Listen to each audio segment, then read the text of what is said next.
Ada 5 poin singkat.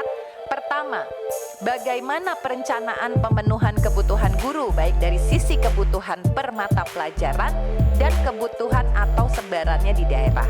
2, bagaimana kepastian pendanaan baik gaji maupun tunjangan bagi guru yang telah lulus seleksi P3K dan yang akan direkrut pada tahun 2023 ini.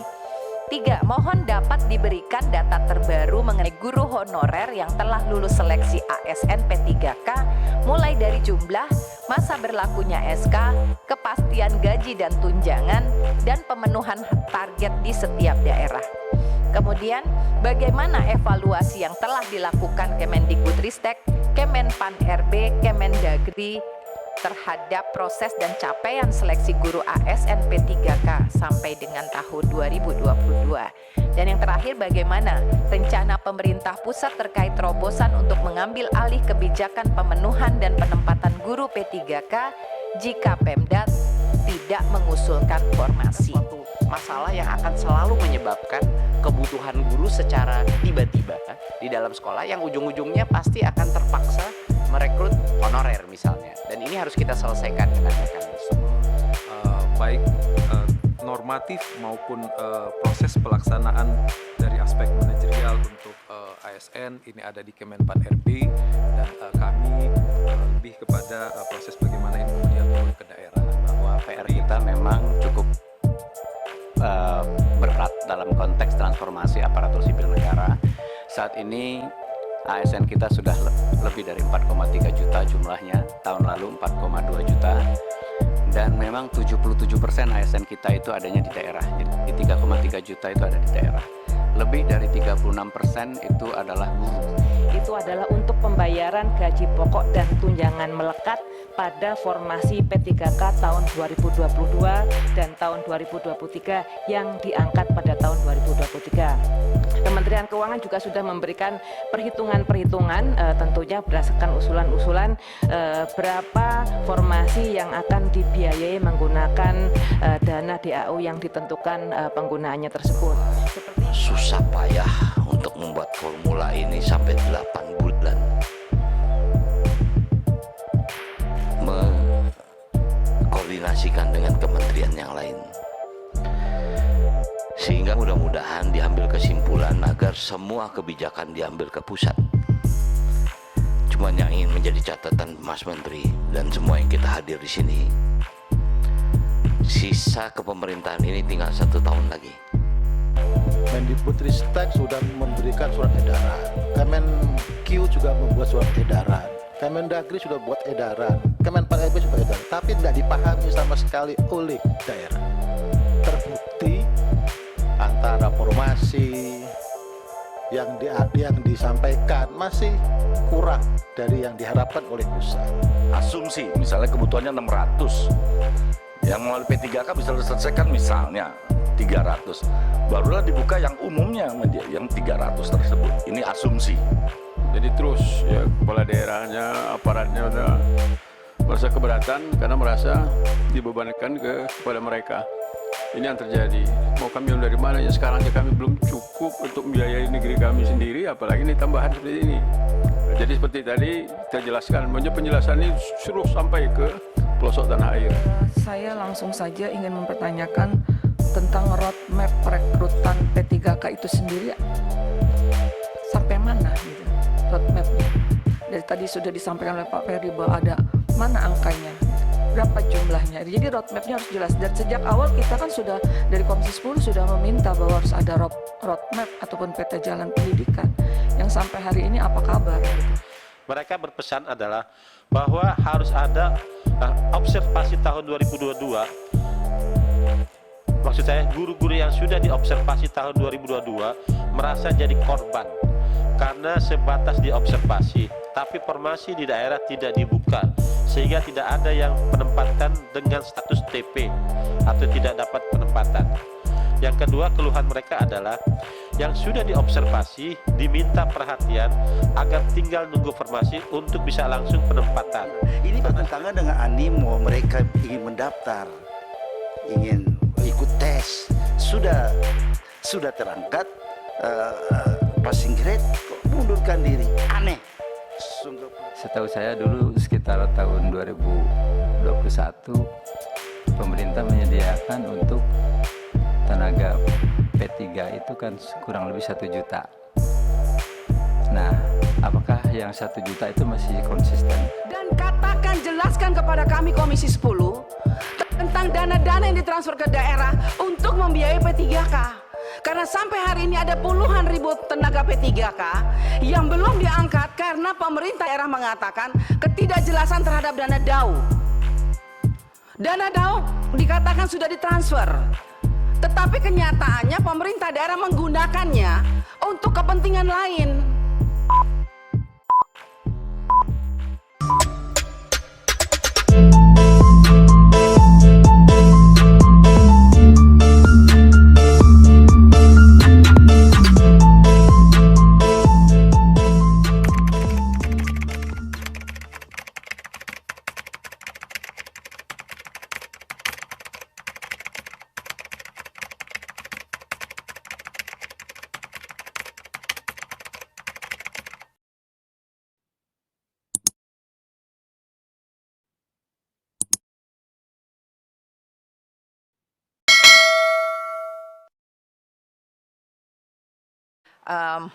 Turut hadir pada rapat ini, dan dengan mengucapkan Bismillahirrohmanirrohim, perkenankan kami membuka rapat kerja dan RDP hari ini, dan rapat dinyatakan terbuka untuk umum.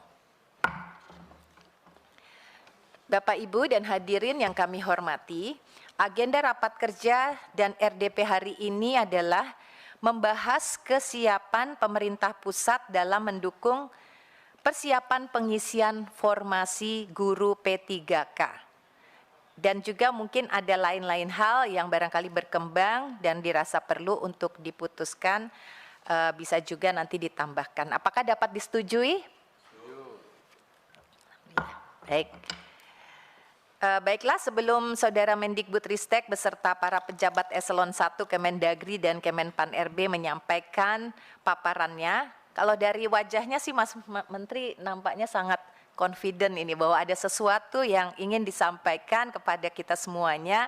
Namun dari meja pimpinan kami mengingatkan kembali bahwa tugas kami di DPR RI adalah melakukan pengawasan terhadap kebijakan pemerintah dan melakukan pengawasan terhadap pelaksanaan undang-undang termasuk APBN dan juga hal-hal lain dalam kaitan peraturan pelaksanaannya. Nah, dengan tugas itulah maka acara Raker dan RDP hari ini merupakan perwujudan dari undang-undang tersebut. Dan tentunya sebagai Komisi Peradaban, ya, masalah pendidikan ya Kang Dede, guru adalah elemen terpenting dalam pendidikan, khususnya di jenjang pendidikan dasar dan menengah.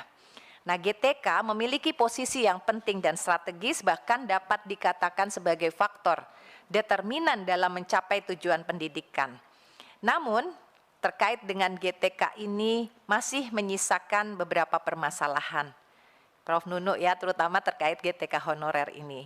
Padahal penyelenggaraan pendidikan di satuan pendidikan ditopang oleh keberadaan guru dan tenaga kependidikan honorer dengan jumlah yang sangat besar, yaitu 742.459 guru honorer. Sedangkan data Tendik yang disajikan Kemendikbudristek RI hanya terkait data kepala sekolah dan pengawas sekolah, sementara yang termasuk Tendik pada jenjang pendidikan formal berdasarkan Undang-Undang Nomor 20 Tahun 2003 tentang Sisdiknas, selain kepala sekolah dan pengawas adalah juga pustakawan, laboran, dan mungkin lain-lainnya. Dan saat ini mungkin tidak diketahui berapa persis jumlahnya.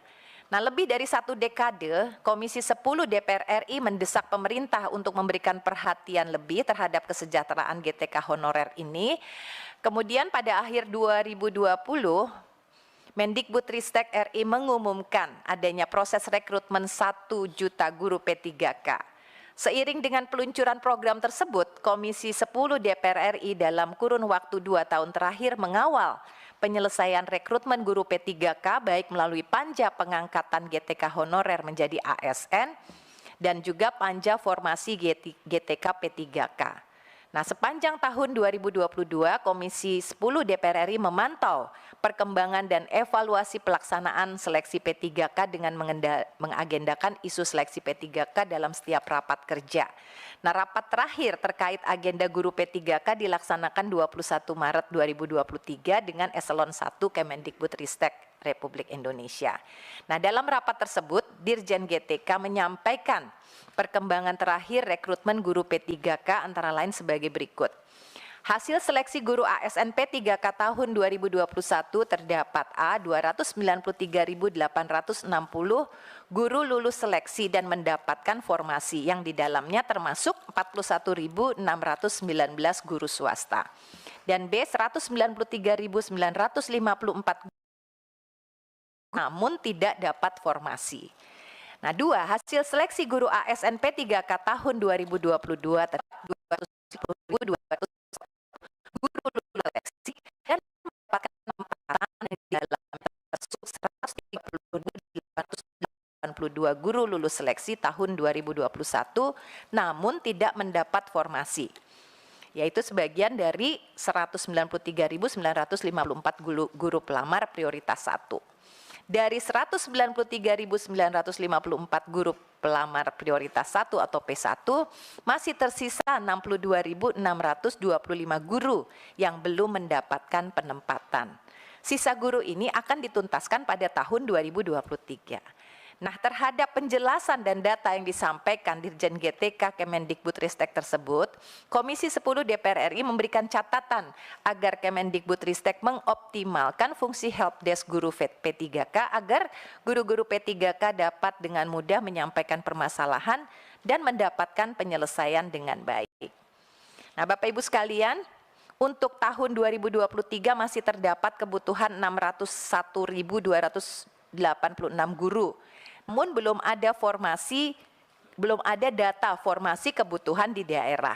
Nah, dalam rapat ini Komisi 10 ingin mendapatkan penjelasan dari pemerintah terkait beberapa hal sebagai berikut. Ada 5 poin singkat. Pertama, bagaimana perencanaan pemenuhan kebutuhan guru baik dari sisi kebutuhan per mata pelajaran dan kebutuhan atau sebarannya di daerah. 2, bagaimana kepastian pendanaan baik gaji maupun tunjangan bagi guru yang telah lulus seleksi P3K dan yang akan direkrut pada tahun 2023 ini.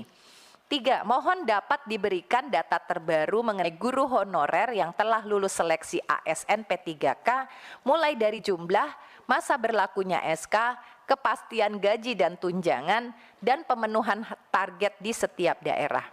Kemudian, bagaimana evaluasi yang telah dilakukan Kemendikbudristek, Kemenpan RB, Kemendagri terhadap proses dan capaian seleksi guru ASN P3K sampai dengan tahun 2022.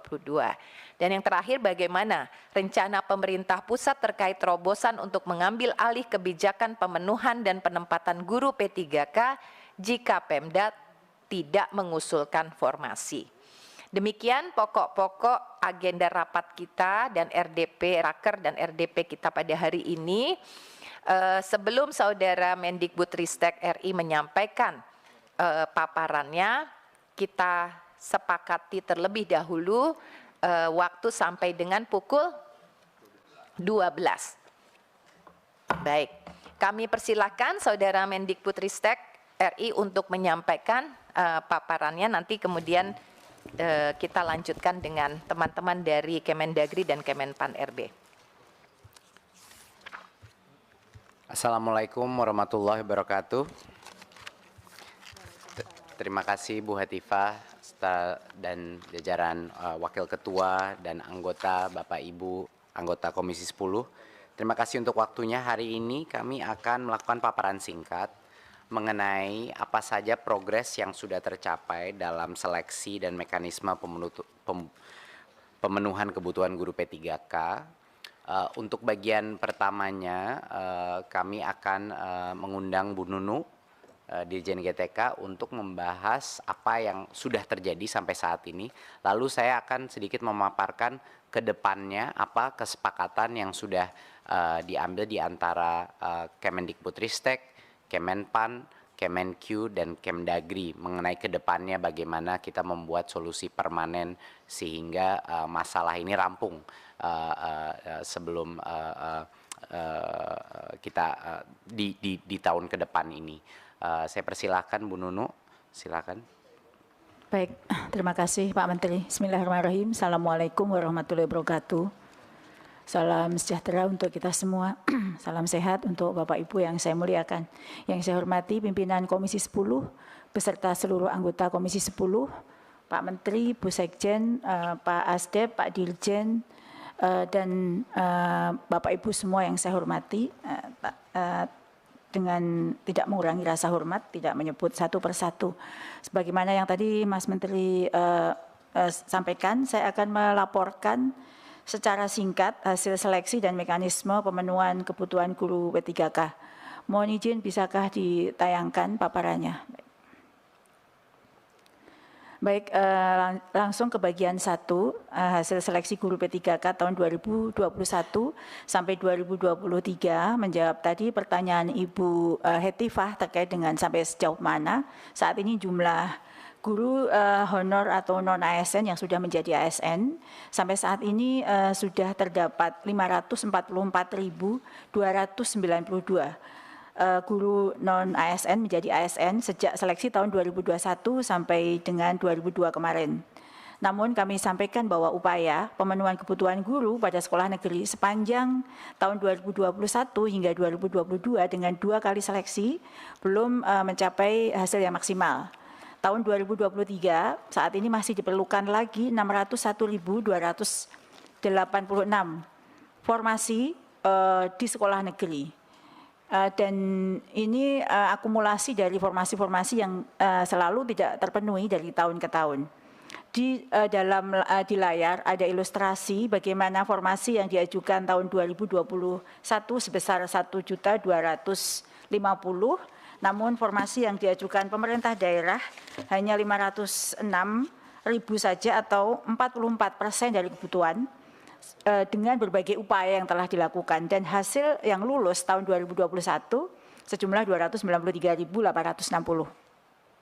Sehingga formasi tahun 2022 menjadi bertambah besar karena ada sisa formasi sebelumnya plus guru yang pensiun tahun 2023 sehingga formasi sebesar 781.000. Namun sekali lagi dengan berbagai upaya bersama kementerian lain, formasi yang diajukan Pemda baru hanya 41% saja. Dan yang lulus adalah sejumlah 250.432. Tahun 2023, Ibu Hetifah, tadi pertanyaan Ibu, kami mengajukan lagi formasi sejumlah 601.000. Dan ini adalah sisa formasi sebelum-sebelumnya plus guru yang pensiun di tahun yang akan datang, sehingga formasi itu sejumlah 601.000. Sampai putaran koordinasi dengan pemerintah daerah, kami dapat informasi dari Menpan RB bahwa jumlah formasi yang diajukan saat ini baru mencapai 278.000 atau 46% dari kebutuhan. Jadi sepanjang tahun sampai tahun ini hanya tidak mencapai 50% usulan pemerintah daerah. Berbagai upaya sudah dilakukan Bu, pendekatan, koordinasi, desk to desk dan lain sebagainya, tetapi tetap saja formasinya masih sejumlah ini. Di slide berikutnya ini menggambarkan bahwa bagaimana perkembangan daerah-daerah di slide sebelumnya, daerah-daerah provinsi-provinsi di mana daerah-daerah yang usul formasinya baik dan sisa formasi sisa kebutuhannya besar. Jadi makin ke bawah itu makin daerah-daerah yang sisa formasinya besar. Dan ini tidak berbanding selalu mengatakan bahwa daerah timur formasinya sisanya besar. Karena di tahun 2023 ini misalnya, di sini seperti DKI Jakarta, Jawa Barat, DIY, Jawa Tengah, Lampung, Bengkulu, itu adalah daerah-daerah yang sisa formasinya besar sekali, artinya usulannya tidak sesuai dengan kebutuhan kami. Selanjutnya, di slide berikutnya, ini Bapak Ibu yang saya hormati, dari 2 kali seleksi, 67% guru lulus nilai ambang batas. Jadi belum lulus seleksi Bu, pimpinan. Baru melewati nilai ambang batas 67%-nya berhasil mendapatkan penempatan. Jumlahnya mencapai 131.025 dan menyisakan 62.546 lagi yang belum mendapatkan penempatan tahun ini. Dan dari usulan formasi yang tersedia, kami mendapatkan informasi, nanti mungkin Pak Deputi bisa menambahkan, sampai dengan saat ditutupnya pendaftaran atau pendaftaran pengisian formasi, pengajuan formasi dari pemerintah daerah, baru 36.061 yang terakomodir. Sehingga memang sampai sejauh ini seluruh guru P1 masih tersisa sekitar 26.000 lagi yang akan belum mendapatkan formasi jika tidak ada pembukaan pendaftaran lagi di tahun ini. Di slide berikutnya, untuk tahun 2022, di bawah itu ada yang berwarna merah, itu adalah provinsi-provinsi yang tingkat kelulusan yang masih rendah. Jadi ini sebagaimana pernah kami sampaikan bahwa memang daerah timur itu selalu daerah-daerah yang masih tersisa formasinya. Karena guru di situ tidak tersedia dan ketika pelamar umum yang mendaftar itu sedikit yang lulus. Sehingga makin ke bawah itu adalah makin besar daerah-daerah yang tingkat kelulusannya rendah sehingga formasi yang tersedia tidak terpenuhi. Berikutnya Bapak Ibu, ini adalah kami sampaikan bahwa sampai saat ini 2,1 juta guru dibutuhkan di sekolah negeri. Dan ini sudah terisi oleh ASN sejumlah 1,2 juta. Namun ASN kita sebenarnya totalnya adalah 1,3 juta. Dan ada kelebihan ASN yang menumpuk di sekolah-sekolah tertentu jumlahnya 41.000. Jadi sebenarnya itu mereka beban tugasnya itu berbagi gitu, ada menumpuk. Lalu kekurangannya lagi diisi oleh P3K lulus tahun 2022, 11%. Dan diisi oleh guru non-ASN atau guru honor itu sebesar 16% atau 363.000. Jumlah guru honor kita alhamdulillah sudah menurun, Bu Pimpinan. Karena sekarang dengan seleksi tahun 2021-2022, guru honor di sekolah negeri sekarang jumlahnya 529.000. Masih tersisa 166.000 yang belum mendapatkan penempatan atau tinggal di sekolah-sekolah menumpuk di beberapa sekolah. Dan saat ini masih kekurangan guru sebesar 254.000. Sejatinya kekurangan guru ini bisa diisi oleh guru-guru kelebihan ASN, guru honor yang menumpuk, berlebih, dan juga guru DPK yang sekarang ditempatkan di sekolah-sekolah swasta. Ini 2 tahun ini kami melakukan redistribusi guru-guru yang menumpuk di sekolah-sekolah khusus untuk ASN agar bisa mengisi daerah-daerah yang kosong. Sehingga mungkin banyak pertanyaan mengapa kami pindah keluar sekolah karena memang ini adalah redistribusi. Ini adalah paparan bagian terakhir saya. Kami kembalikan kepada Pak Menteri untuk melanjutkan. Silakan Pak Menteri. Terima kasih. Assalamualaikum warahmatullahi wabarakatuh. Terima kasih Bu Nunu. Sekarang izinkan saya memaparkan mekanisme yang akan mulai tahun 2024. Ya, tentunya rekrutmen tahun 2023 akan berlangsung dan kami memberikan kesempatan kepada Pemda untuk mengajukan formasi sebanyak-banyaknya. Tetapi kami menyadari kalaupun itu belum mencukupi, kami membutuhkan mekanisme tahun depan untuk benar-benar menyelesaikan isu guru honorer ini secara permanen. Pertama, mungkin slide berikutnya mengulang sedikit mengenai apa sih alasan kenapa terus ada permasalahan guru honorer ini. Ini ada 3 alasan utama. Yang pertama adalah guru itu adalah pekerja di dalam sekolah-sekolah kita yang bisa saja kapan saja pindah, bisa saja berhenti, pensiun, ataupun meninggal sewaktu-waktu.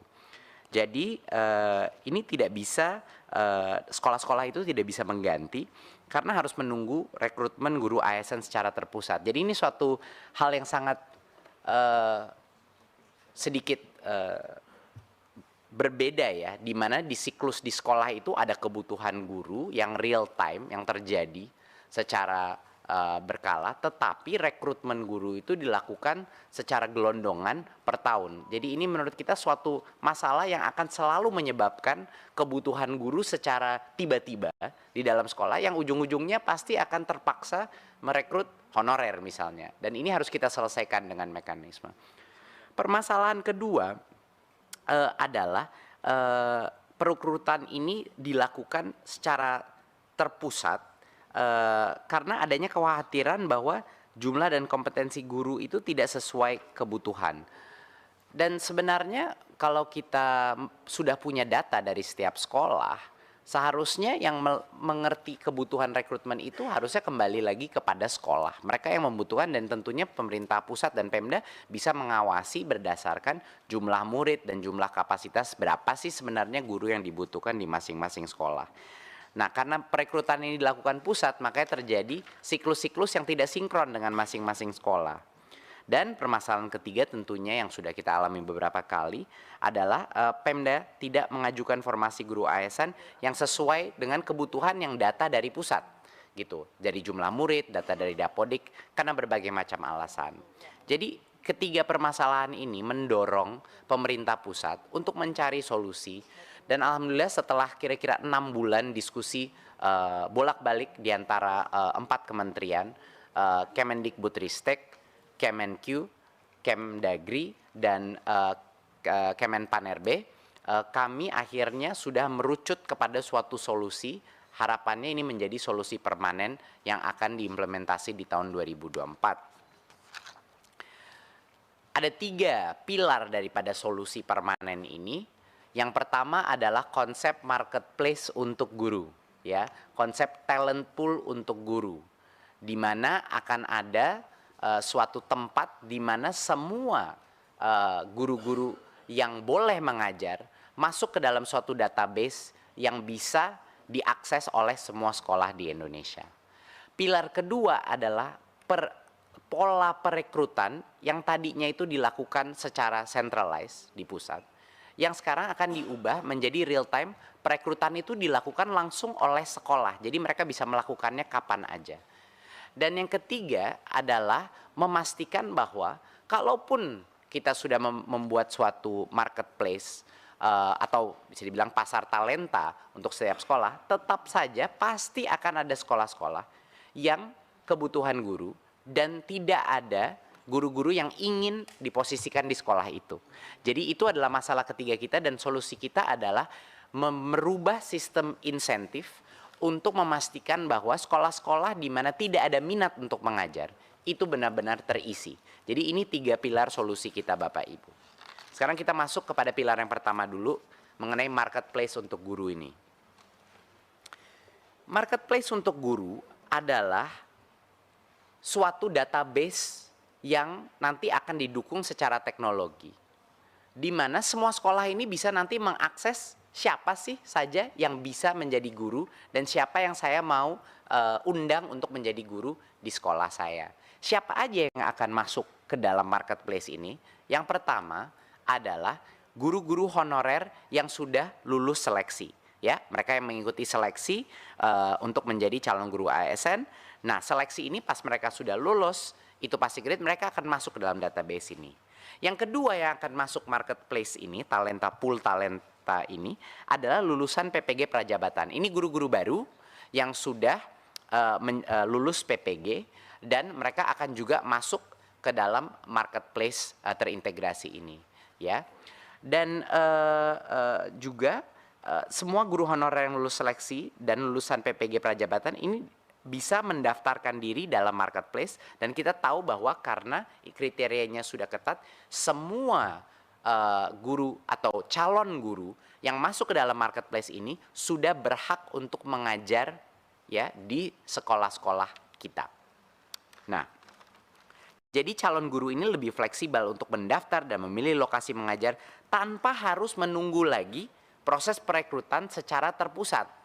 Ya, jadi ini real time, benar-benar kita mengikuti kebutuhan masing-masing sekolah di daerah.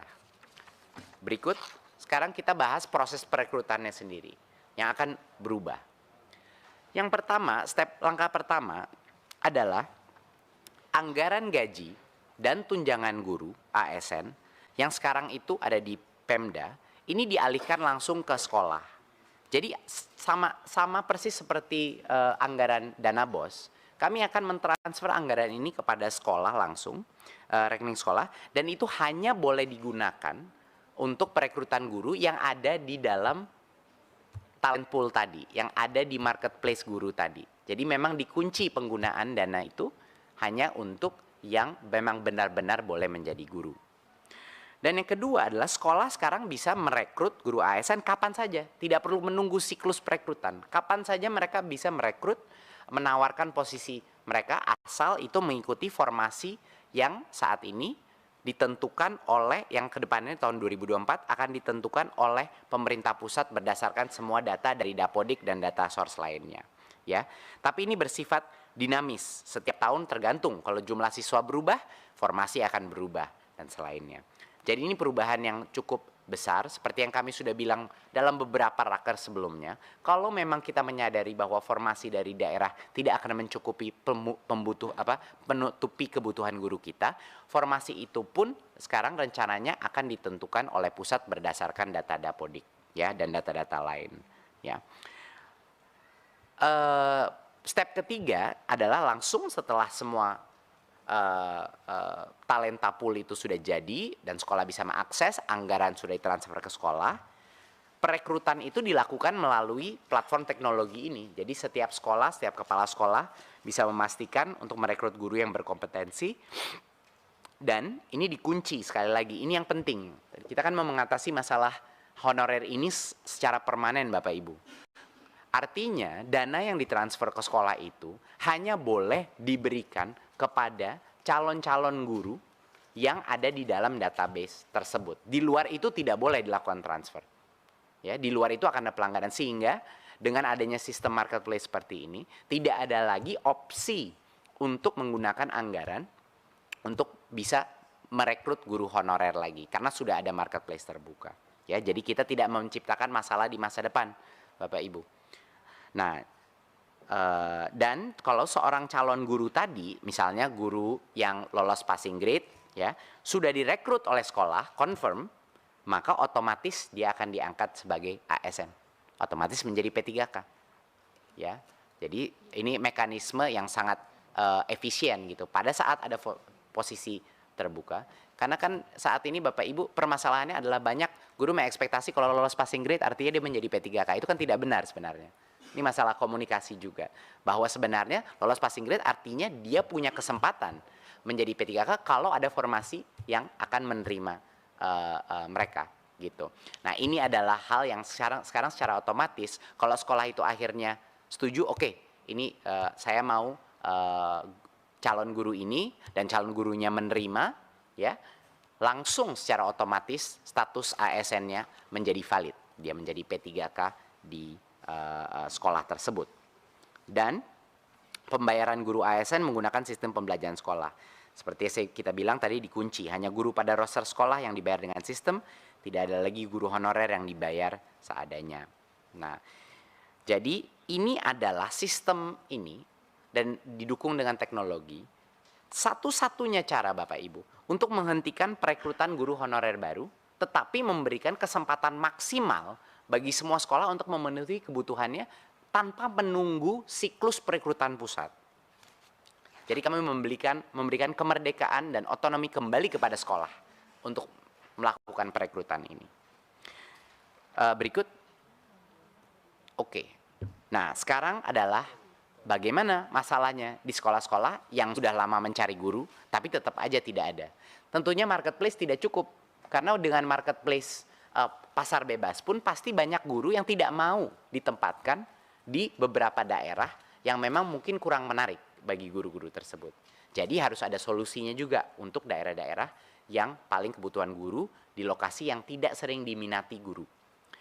Kami sudah menentukan bahwa sekarang kita akan tahun depan akan mengenalkan mekanisme beasiswa dengan ikatan dinas. Jadi beasiswa untuk guru PPG Prajabatan, guru-guru baru yang menerima beasiswa. Nah, ikatan dinas ini akan diperlakukan untuk beberapa tahun. Mereka akan ditempatkan di mana kami merasa itu dibutuhkan. Nah, tapi tentunya ada berbagai macam benefit dari ini juga. Kita akan memberikan insentif dalam karirnya dan lain-lain. Jadi kenaikan kepangkatan yang lebih cepat dan lain-lain. Jadi untuk guru-guru baru yang mau menerima beasiswa, tentunya yang tidak mau menerima beasiswa tidak masalah. Mereka punya kebebasan untuk menentukan sendiri mau daerah yang mana, mau formasi yang mana. Tetapi bagi yang menerima beasiswa dari pemerintah, dia selama beberapa tahun pertama karirnya kita tempatkan di lokasi yang benar-benar membutuhkan guru. Dan ini menurut kami Bapak Ibu kesempatan yang luar biasa juga untuk melatih jiwa sosial guru-guru kita dan juga melatih mereka pedagogi yang lebih baik lagi, karena melatih mengajar di dalam daerah yang tertinggal atau sekolah dengan tingkat literasi yang rendah itu luar biasa untuk pengalaman guru tersebut. Jadi ini adalah salah satu langkah pertama kita. Ya, yang menerima beasiswa itu ditempatkan di tempat-tempat yang kurang diminati paling tidak 3 tahun. Saat ini kami kira-kira kisarannya 3 tahun kita tempatkan. Setelah itu bebas, dia boleh pindah mengikuti di dalam talent marketplace, membuka dirinya di berbagai macam posisi yang dia inginkan. Dan kami akan juga menyediakan insentif kenaikan pangkat lebih cepat bagi guru-guru yang memilih daerah-daerah atau sekolah-sekolah yang punya tingkat literasi yang rendah atau daerah yang tidak diminati gurunya.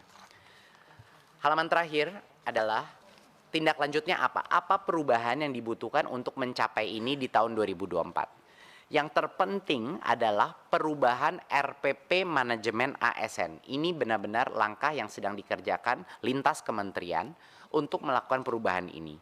Bahwa agar formasi guru itu ditetapkan oleh pemerintah pusat, ya, itu langkah pertama dalam RPP ini. Seleksi guru masuk ke marketplace tersebut, ya. Dan kabar gembira Bapak Ibu, kalau kita melakukan dengan mekanisme seperti ini, real time recruitment, artinya tes seleksi pun tidak harus dilakukan secara gelondongan, misalnya 2 kali setahun. Kita bisa mempunyai testing center di mana-mana yang di kapanpun guru-guru honorer atau guru lain yang ingin melalui tes ini bisa untuk lolos seleksi sehingga dia bisa masuk ke dalam talent marketplace-nya. Ya, jadi tidak ada sekat-sekat waktu dalam melakukan berbagai macam implementasi ini. Ya, seperti yang saya bilang tadi. Jadi ini RPP manajemen ASN ini yang sedang dikerjakan lintas kementerian. Dan yang kedua, perubahan terbesar yang harus dilakukan adalah DAU grant kepada yang spesifik untuk pembayaran guru P3K yang ditransfer langsung ke sekolah. Ini mekanisme sama persis seperti dana BOS, tapi yang ini dilakukan DAU. Kalau dana BOS, DAK.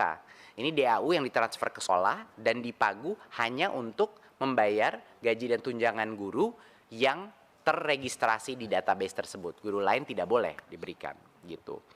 Dan ini tentunya akan rekening terpisah dari dana BOS biar dari sisi pemantauan akan jauh lebih mudah. Dan tentunya ini semua akan didukung melalui teknologi, pembangunan sistem marketplace yang sedang dibangun dan dirancang sekarang, sedang didesain. Ya, saya rasa itu yang bisa saya sampaikan. Bagaimana mencapai ini butuh waktu sangat lama, 6-8 bulan kami memperdebatkan dan mencari solusi dengan berbagai kementerian, dan tidak mungkin akan bisa tercapai kalau tanpa dukungan 3 kementerian lainnya tadi. Jadi saya ingin mengucapkan apresiasi saya kepada 3 kementerian yang benar-benar mendukung dan berpikir terbuka bagaimana bisa menuntaskan permasalahan ini. Tanpa 3 kementerian itu tidak mungkin kita bisa mencapai kesepakatan ini untuk maju ke depan. Terima kasih. Sekian dari saya. Wassalamualaikum warahmatullahi wabarakatuh. Waalaikumsalam.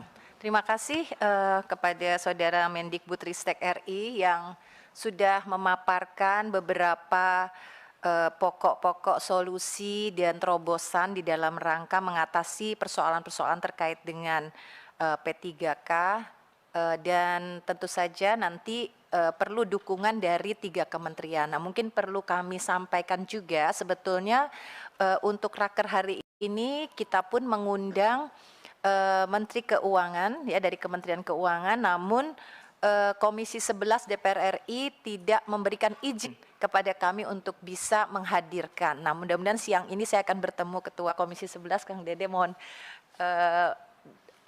teman-teman supportnya ya, mudah-mudahan nanti ada kesempatan juga untuk Komisi 10 mengundang beliau-beliau dari Kementerian Keuangan. Namun saat ini kita juga beruntung hadir teman-teman dari Kemendagri. Kami persilahkan kepada Saudara Insinyur Restuardi Daud MSc untuk memberikan pokok-pokok paparannya. Silakan. Bismillahirrahmanirrahim. Assalamualaikum warahmatullahi wabarakatuh. Yang kami hormati pimpinan dan seluruh anggota Komisi 10 DPR RI, Bapak Menteri dan jajaran dari Kementerian Pan-RB dan Bapak Ibu peserta rapat pada hari ini. Izinkan kami menyampaikan beberapa hal. Pertama, terkait dengan 5 agenda tadi secara teknis ini sudah disampaikan baik dari Bu Dirjen GTK tadi, kemudian sampai kepada terobosan yang akan dilakukan oleh pemerintah yang disampaikan oleh Bapak Menteri tadi. Terkait dengan posisi Kementerian Dalam Negeri, bicara mengenai proses rekrutmen ini, kami berada dapat dikatakan pada posisi hilir pada saat proses ini akan menuju ke daerah. Sementara aspek teknis, rencana, kebutuhan, kemudian mekanisme baik normatif maupun proses pelaksanaan dari aspek manajerial untuk ASN ini ada di Kemenpan RB dan kami lebih kepada proses bagaimana ini kemudian turun ke daerah. Tadi disampaikan Bapak Menteri beberapa hal memang merupakan terobosan yang akan dilakukan oleh pemerintah ke depan, tapi kami ke belakang sedikit terkait dengan hal-hal yang sudah dilakukan untuk mengawal proses ini. Pertama, dalam proses pengalihan ini sesuai dengan PP 48 2005 tentang pengangkatan tenaga honorer menjadi PNS, Menteri Dalam Negeri telah menyampaikan edaran kepada pemerintah daerah untuk memastikan bahwa rekrutmen P3K ini dilakukan oleh pejabat pembina kepegawaian atau yang diberikan mandat sesuai ketentuan peraturan perundangan yang berlaku. Ini yang pertama kami pokok-pokoknya saja mohon izin Bapak Ibu pimpinan. Kemudian yang kedua, pada prinsipnya di dalam pelaksanaan tadi sudah diuraikan oleh Bu Dirjen GTK tentang kondisi yang ada. Satu hal lagi yang kami lihat atau kami evaluasi dalam proses ini adalah kekhawatiran pemerintah daerah mengenai kemampuan atau kapasitas fiskal untuk membiayai pada saat ASN ini atau mohon maaf P3K guru ini kemudian masuk dalam aspek pembebanan biaya gaji yang sesuai ketentuan peraturan perundangan ini harus dibiayai dengan APBD. Sebagaimana diatur dalam Perpres 98 2020 tentang gaji dan tunjangan P3K, bahwa P3K yang diangkat untuk melaksanakan tugas dan jabatan ini diberikan tunjangan sesuai tunjangan PNS pada instansi pemerintah di mana P3K itu bekerja, di mana di sana nanti ada tunjangan keluarga, tunjangan pangan, tunjangan struktural, jabatan fungsional dan sebagainya yang ini kemudian dikhawatirkan oleh pemerintah daerah akan meningkatkan beban pada sisi APBD. Sehingga ini juga ada kekhawatiran yang masih terus kami bersama-sama Kementerian Keuangan meyakinkan pemerintah daerah terhadap hal ini. Kementerian Keuangan dalam beberapa kesempatan menyampaikan bahwa hal ini akan didorong melalui DAU untuk menutupi hal itu. Tapi dalam pelaksanaan secara teknis ini memang perlu asistensi lebih lanjut kepada pemerintah daerah. Terkait hal ini kami juga Menteri Dalam Negeri telah mengeluarkan Peraturan Menteri Dalam Negeri nomor 6 2021 tentang teknis pemberian gaji dan tunjangan yang intinya menindaklanjuti Perpres 98 tersebut bahwa ini harus dilakukan dalam koridor APBD, tinggal nanti sisi pemerintah pusat yang nanti akan memenuhi melalui mekanisme DAU. Demikian sementara tambahan Ibu Pimpinan dari Kementerian Dalam Negeri untuk topik terkait dengan formasi guru P3K ini. Demikian kami sampaikan, terima kasih. Ya. Baik ya, jadi sudah jelas ya persoalannya pemerintah daerah mengapa tidak mengajukan formasi sesuai kebutuhan sekolah. Tadi dijelaskan secara singkat namun cukup jelas ya, mungkin kekhawatiran terkait kemampuan fiskal mereka, konsekuensi dari pengangkatan ini. Nah, jadi teman-teman mungkin nanti kita bisa mendalami lagi. Sekarang kita dengarkan penjelasan dari Deputi Bidang Sumber Daya Manusia Aparatur Kemenpan RB, Bapak Dr. Insinyur Alex Denny. Silakan. Terima kasih Bu Pimpinan, Bu Hatifah, yang saya hormati para pimpinan Komisi 10, Bapak Ibu anggota Komisi 10 DPR RI, Mas Menteri, Bapak-Bapak Dirjen, Ibu Dirjen dan Bu Sekjen, serta Bapak Ibu yang hadir. Selamat pagi, Assalamualaikum warahmatullahi wabarakatuh. Salam sejahtera bagi kita semua, Om Swastiastu, Namo Buddhaya, salam kebajikan. Pertama kami izin mewakili Pak Menpan yang diundang pada pagi hari ini. Beliau ada tugas keluar kota untuk menyampaikan beberapa hal terkait dengan kebijakan pemenuhan kebutuhan ASN guru. Tadi sudah disampaikan banyak sebetulnya oleh Mas Menteri, Bu Dirjen, dan Pak Dirjen. Kami hanya ingin menyampaikan beberapa hal tambahan bahwa PR kita memang cukup berat dalam konteks transformasi aparatur sipil negara. Saat ini ASN kita sudah lebih dari 4,3 juta jumlahnya, tahun lalu 4,2 juta. Dan memang 77% ASN kita itu adanya di daerah. Jadi 3,3 juta itu ada di daerah. Lebih dari 36% itu adalah guru, baik PNS maupun P3K. Jadi kalau guru ini kita selesaikan, nakes kita selesaikan, sebetulnya Pareto dari ASN ini agak cukup terselesaikan begitu. Karena porsi terbesarnya memang ada di sini. Nah, belum lagi kita punya persoalan tenaga non-ASN yang dari tahun 2005 kita coba selesaikan. Sampai hari ini komitmen penyelesaian itu setiap tahun coba kita upayakan bersama-sama, tetapi faktanya bukannya makin selesai, masalahnya justru makin besar. Saat ini terdata sekitar 2,3 juta non-ASN kita, yang tahun 2005 itu sisa sekitar 60.000 saja, setelah 860.000 diangkat tanpa tes menjadi PNS pada waktu itu. Jadi kita mencoba menyelesaikan persoalannya bukannya tambah selesai, tapi ternyata malah tambah besar persoalannya.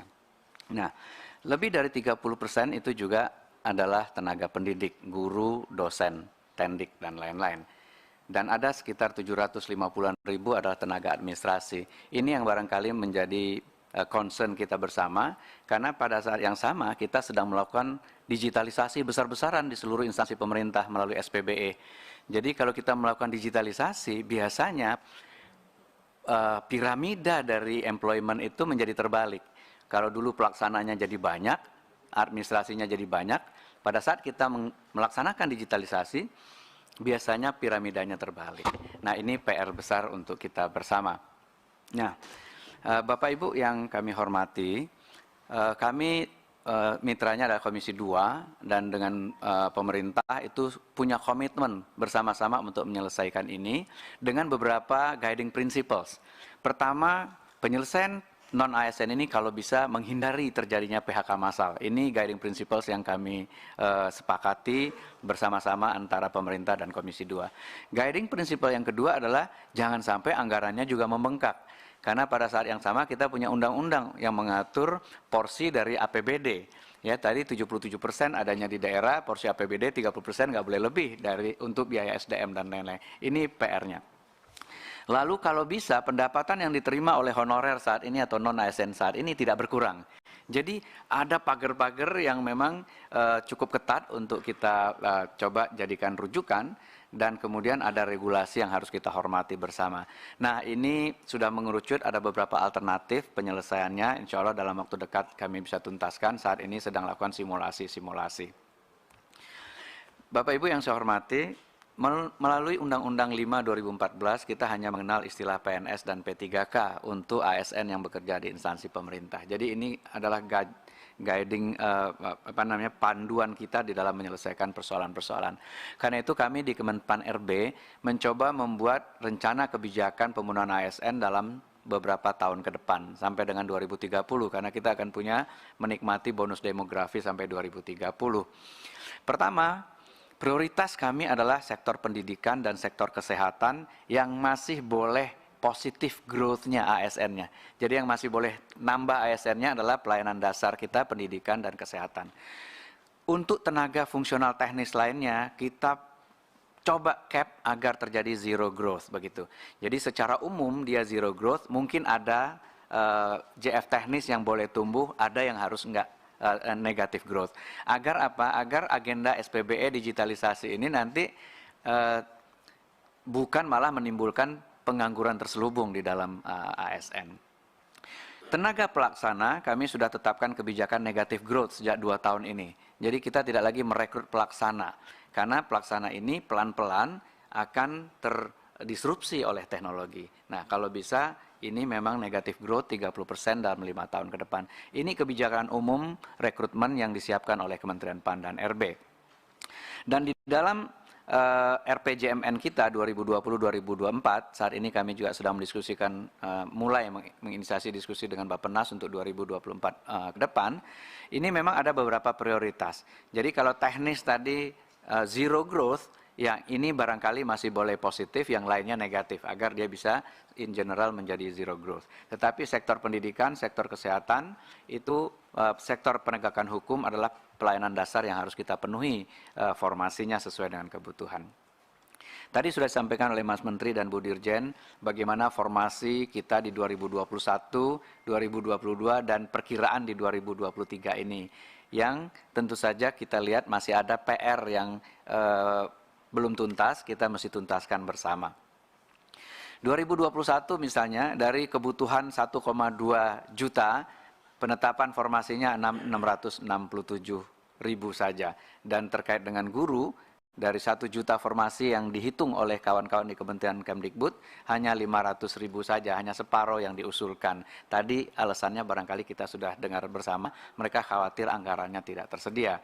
2021 ini, 2022, kita lakukan perbaikan dari proses 2021. Jadi 2021, peserta yang berhak mendaftar itu adalah THK 2, guru non-ASN di sekolah negeri, guru swasta, dan lain-lain. Dengan afirmasi-afirmasi yang kita berikan kepada kelompok target tertentu. Nah, tetapi kenyataannya ternyata ada THK 2 lulus passing grade, nggak dapat formasi karena kalah ranking misalnya dengan pelamar lainnya. Itulah sebabnya mengapa 2022 kita perbaiki proses bisnisnya. Jadi 2022 kita membuat prioritas-prioritas. Prioritas 1 adalah yang sudah lulus passing grade tahun sebelumnya. Jadi diberikan dulu formasi kepada yang sudah lulus passing grade. Kalau tahun sebelumnya enggak, mereka dites sama-sama, kalau kalah ranking walaupun lulus passing grade tidak dapat formasi, formasinya diambil. 2022 kita sudah mulai prioritas yang sudah lulus dulu. Prioritas 2 adalah THK 2 yang belum lulus ambang batas. Prioritas 3 adalah guru non-ASN di sekolah negeri, baru kemudian pelamar umum. Jadi harapannya adalah PR kita non-ASN ini selesai dulu, baru kemudian pelamar umumnya kita buka. Nah, 2022 pun ternyata jumlah formasi yang disediakan, keterisiannya juga masih jauh dari harapan. Dan berkali-kali dalam setiap kali diskusi masih ada perbedaan persepsi dari kami instansi pusat dan Kementerian Keuangan yang merasa sudah menyediakan anggaran, bahkan sudah diirmak, tetapi teman-teman di daerah tetap merasa jumlahnya nggak sama dengan apa yang kita butuhkan. Ini sudah dilakukan one-on-one berkali-kali oleh Bu Dirjen dengan Kementerian Keuangan, dengan daerah, untuk memastikan bahwa sebetulnya kebutuhan yang ada, formasi yang disiapkan, anggarannya sudah disiapkan. Tapi barangkali ada hal-hal yang di luar itu, yang menjadi kewenangan pemerintah daerah, seperti misalnya memberikan tunjangan khusus di daerah masing-masing. Nah, mungkin tunjangan ini belum dihitung oleh teman-teman di Kementerian Keuangan. Jadi barangkali ada perbedaannya di situ saja, kalau menurut pengamatan kami dari Kementerian PAN dan RB. Karena itu permasalahan-permasalahan ini tentu harus ada terobosannya, dan tadi Mas Menteri sudah menyampaikan 2024 kita mungkin akan kami di Kementerian PAN RB juga sedang menyiapkan bagaimana rekrutmen itu bisa lebih fleksibel waktunya, tempatnya, dan lain-lain. Karena selama ini kita melakukan satu batch setahun sekali dengan rekrutmen yang begitu besar. Nah, sementara orang bisa resign, orang bisa meninggal, orang bisa kebutuhan itu tentu harus segera diisi. Jadi flexibility dari rekrutmen ini memang sedang menjadi agenda kami, dan ada satu PP yang memang sedang kita rumuskan bersama-sama, PP manajemen ASN, yang mudah-mudahan itu bisa menyederhanakan banyak hal dalam konteks manajemen ASN, mulai dari rekrutmen sampai kepada reward system, performance management, manajemen talenta, dan lain-lain. Bapak Ibu, arah kebijakan rekrutmen 2023 tetap berpihak atau berfokus kepada pelayanan dasar, guru dan tenaga kesehatan. itu prioritas nomor 1. Tetapi karena kita menggelindingkan SPBE dan digitalisasi, kami memberi ruang untuk merekrut talenta-talenta digital dan data scientist. Karena selama ini policy making kita mungkin kurang kuat analitiknya, sehingga kita membutuhkan talenta-talenta digital dan data scientist ini secara terukur. Kemudian juga CPNS mulai ada secara selektif, kita merekrut CPNS 2023, pada saat 2022 kemarin kita memang fokus hanya P3K dulu. Dan 2023 ini kami tetap mengarahkan agar rekrutmen untuk jabatan-jabatan yang akan terdampak oleh transformasi digital itu kalau bisa kita rem. Jangan sampai kita merekrut terus, lalu jabatan ini nanti terdampak oleh digitalisasi, kemudian kita bingung sendiri ini orangnya akan dialihkan kemana. Nah, ini kira-kira 4 arah kebijakan dari Pak Menteri Pan dan RB untuk rekrutmen tahun 2023. Terkait formasi tadi, kita sudah menyediakan, menghitung total kebutuhannya 1.030.751, di mana tenaga guru itu memang paling besar jumlahnya, ya di daerah ada 580.000 lebih. Namun usulan formasi yang masuk per 10 Mei 2023 tadi sudah disampaikan masih jauh dari harapan, masih jauh dari kebutuhan yang kita hitung sama-sama. Dan bahkan masih banyak daerah yang belum atau tidak mengusulkan formasi sampai hari ini. Kemarin kami sudah berembuk dengan teman-teman di Kementerian Dikbud, Ristek, apakah perlu kita berikan lagi satu kesempatan lagi. Ya, ini sebenarnya sudah kesempatan kedua, ya 7 Mei sudah ditutup, kemudian diberikan perpanjangan, dan kalau melihat ini kan memberikan keresahan lagi kepada kawan-kawan non-ASN yang berharap tahun ini ada kesempatan buat mereka, tetapi daerahnya ternyata tidak mengusulkan formasi. Kami siap dari Pan RB kalau diminta oleh kawan-kawan Kemdikbud untuk memberi lagi satu lagi kesempatan, apakah 1 bulan ke depan, tapi kalau bisa kita betul-betul one on one dengan kawan-kawan di pemerintahan daerah ini untuk memastikan ini ada peluang loh, ada kesempatan, ada anggaran. Kenapa kok tidak dibuka formasi, tidak diusulkan formasinya? Sementara kami by regulasi tidak mungkin menetapkan formasi tanpa diusulkan oleh PPK-nya begitu. Nah, ini yang barangkali juga ingin diterobos oleh Mas Menteri tadi, bisa nggak dalam regulasi ke depan itu kebutuhan secara nasional itu memang bisa ditetapkan oleh pemerintah pusat. Karena kalau tidak, pengalaman tahun-tahun sebelumnya hampir 200.000 formasi di daerah 3T nggak ada yang melamar. Nah, itu tentu harus diterobos bagaimana agar penempatan itu menjadi domain pemerintah, bukan sekedar ASN atau calon ASN-nya memilih untuk mengajar di sekolah tertentu begitu. Jadi kalau kita sekarang isunya mungkin bukan hanya jumlah, tapi distribusi guru kita. Bahkan ada beberapa sekolah yang kelebihan guru sebetulnya. Tetapi kita nggak bisa distribute ke tempat lain yang justru kekurangan. Ini PR kita menyiapkan sistem insentifnya seperti apa, sistem talent mobility-nya seperti apa. Ini insya Allah kami akan tuangkan di PP yang baru yang sedang kita rumuskan. Sudah lebih dari 600 DIM kami bahas dari 726 DIM yang ada di RPP itu. Terima kasih, saya kira itu tambahan sedikit. Ibu Ketua, saya kembalikan. Assalamualaikum warahmatullahi wabarakatuh. Waalaikumsalam. Terima kasih penjelasan yang cukup membesarkan hati. Ini ada arah kebijakan pengadaan ASN yang mungkin akan berubah. Nanti silahkan teman-teman jika ingin mendalami, dan tadi ada 40 kabupaten kota dan 5 pemerintah provinsi ya, terutama di wilayah Papua dan wilayah-wilayah pemekaran baru yang tidak ya membuka formasi. Banyak yang di Sulawesi Selatan itu. Silahkan Pak Menteri, ada tambahan? Mohon maaf, berhubungan dengan tidak adanya Kemenq di sini, Bu Hetifah, tetapi kalau kami diizinkan, Bu Harti bisa sedikit menjelaskan beberapa update dari Kemenq dalam masalah anggaran. Apakah diperbolehkan? Saya kira bagus ya untuk melengkapi informasi. Silahkan Ibu Sekjen. Makasih. Terima kasih Pak Menteri. Izin Ibu pimpinan Komisi 10 dan Bapak Ibu anggota Komisi 10 yang kami hormati, sebelum raker ini kami sudah melakukan rapat koordinasi bersama dengan Kementerian Keuangan, Pan-RB dan Kemendagri juga, dan kami juga sudah mendapatkan approval untuk bisa menyampaikan update dari Kementerian Keuangan secara sepintas. Pertama terkait dengan alokasi DAU untuk tahun 2023, mekanismenya sudah berubah Bapak dan Ibu semuanya. Sekarang ada dua mekanisme yang digunakan. Pertama, bagian DAU yang ditentukan tidak ditentukan penggunaannya, yaitu mereka akan digunakan untuk sesuai dengan kewenangan daerah dan prioritas daerah. Kemudian ada mekanisme yang berikutnya, bagian DAU yang ditentukan penggunaannya, yang disebut diirmak ya untuk kebutuhan-kebutuhan tertentu. Ada 5 hal yang dialokasikan melalui bagian kedua tersebut. Mungkin filenya bisa dipaparkan juga. Pertama, bidang pendidikan, bidang kesehatan, kemudian khusus disebutkan untuk penggajian formasi P3K, pendanaan kelurahan dan bidang pekerjaan umum. Yang untuk penggajian formasi P3K disebutkan secara khusus itu adalah untuk pembayaran gaji pokok dan tunjangan melekat pada formasi P3K tahun 2022 dan tahun 2023 yang diangkat pada tahun 2023. Kementerian Keuangan juga sudah memberikan perhitungan-perhitungan tentunya berdasarkan usulan-usulan berapa formasi yang akan dibiayai menggunakan dana DAU yang ditentukan penggunaannya tersebut. Seperti misalnya yang untuk klaster guru, dibuatkah klaster provinsi dan klaster kabupaten kota sesuai dengan kewenangan masing-masing.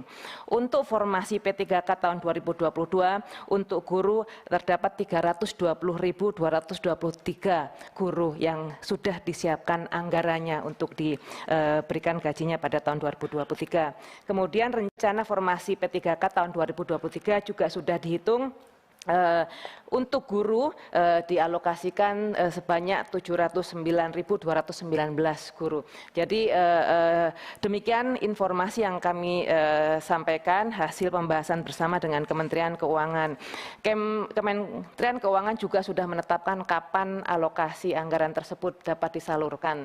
Tentunya dengan syarat-syarat termasuk laporan realisasi sebelumnya. Ada yang akan disalurkan pada bulan April Mei, ada yang Mei sampai Oktober dan juga ada yang akan disalurkan mulai bulan November sampai Desember. Kami dapat informasikan bahwa sesuai informasi dari Kementerian Keuangan, hal-hal tersebut sudah disosialisasikan ke pemerintah daerah. Sudah 5 kali disosialisasikan, termasuk juga sosialisasi per region. Jadi Pemda juga sudah mendapatkan informasi-informasi tersebut. Alokasi anggaran menurut provinsi dan kabupaten kota juga sudah disiapkan datanya. Nanti kami juga sampaikan kepada Kementerian Keuangan.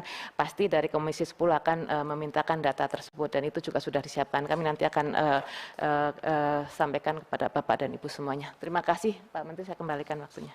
Baik, terima kasih Bu Sekjen. Jadi dari penjelasan tadi sudah ada upaya koordinasi ya, dan sosialisasi. Nah teman-teman, ini saatnya mungkin kita melakukan pendalaman. Silahkan jika ada pertanyaan ataupun juga masukan, pandangan, kondisi di dapil karena baru juga ya dari reses. Bagaimana mungkin kita mulai dari PDIP ya, fraksi PDIP hadir kapoksinya langsung Pak Sofyantan.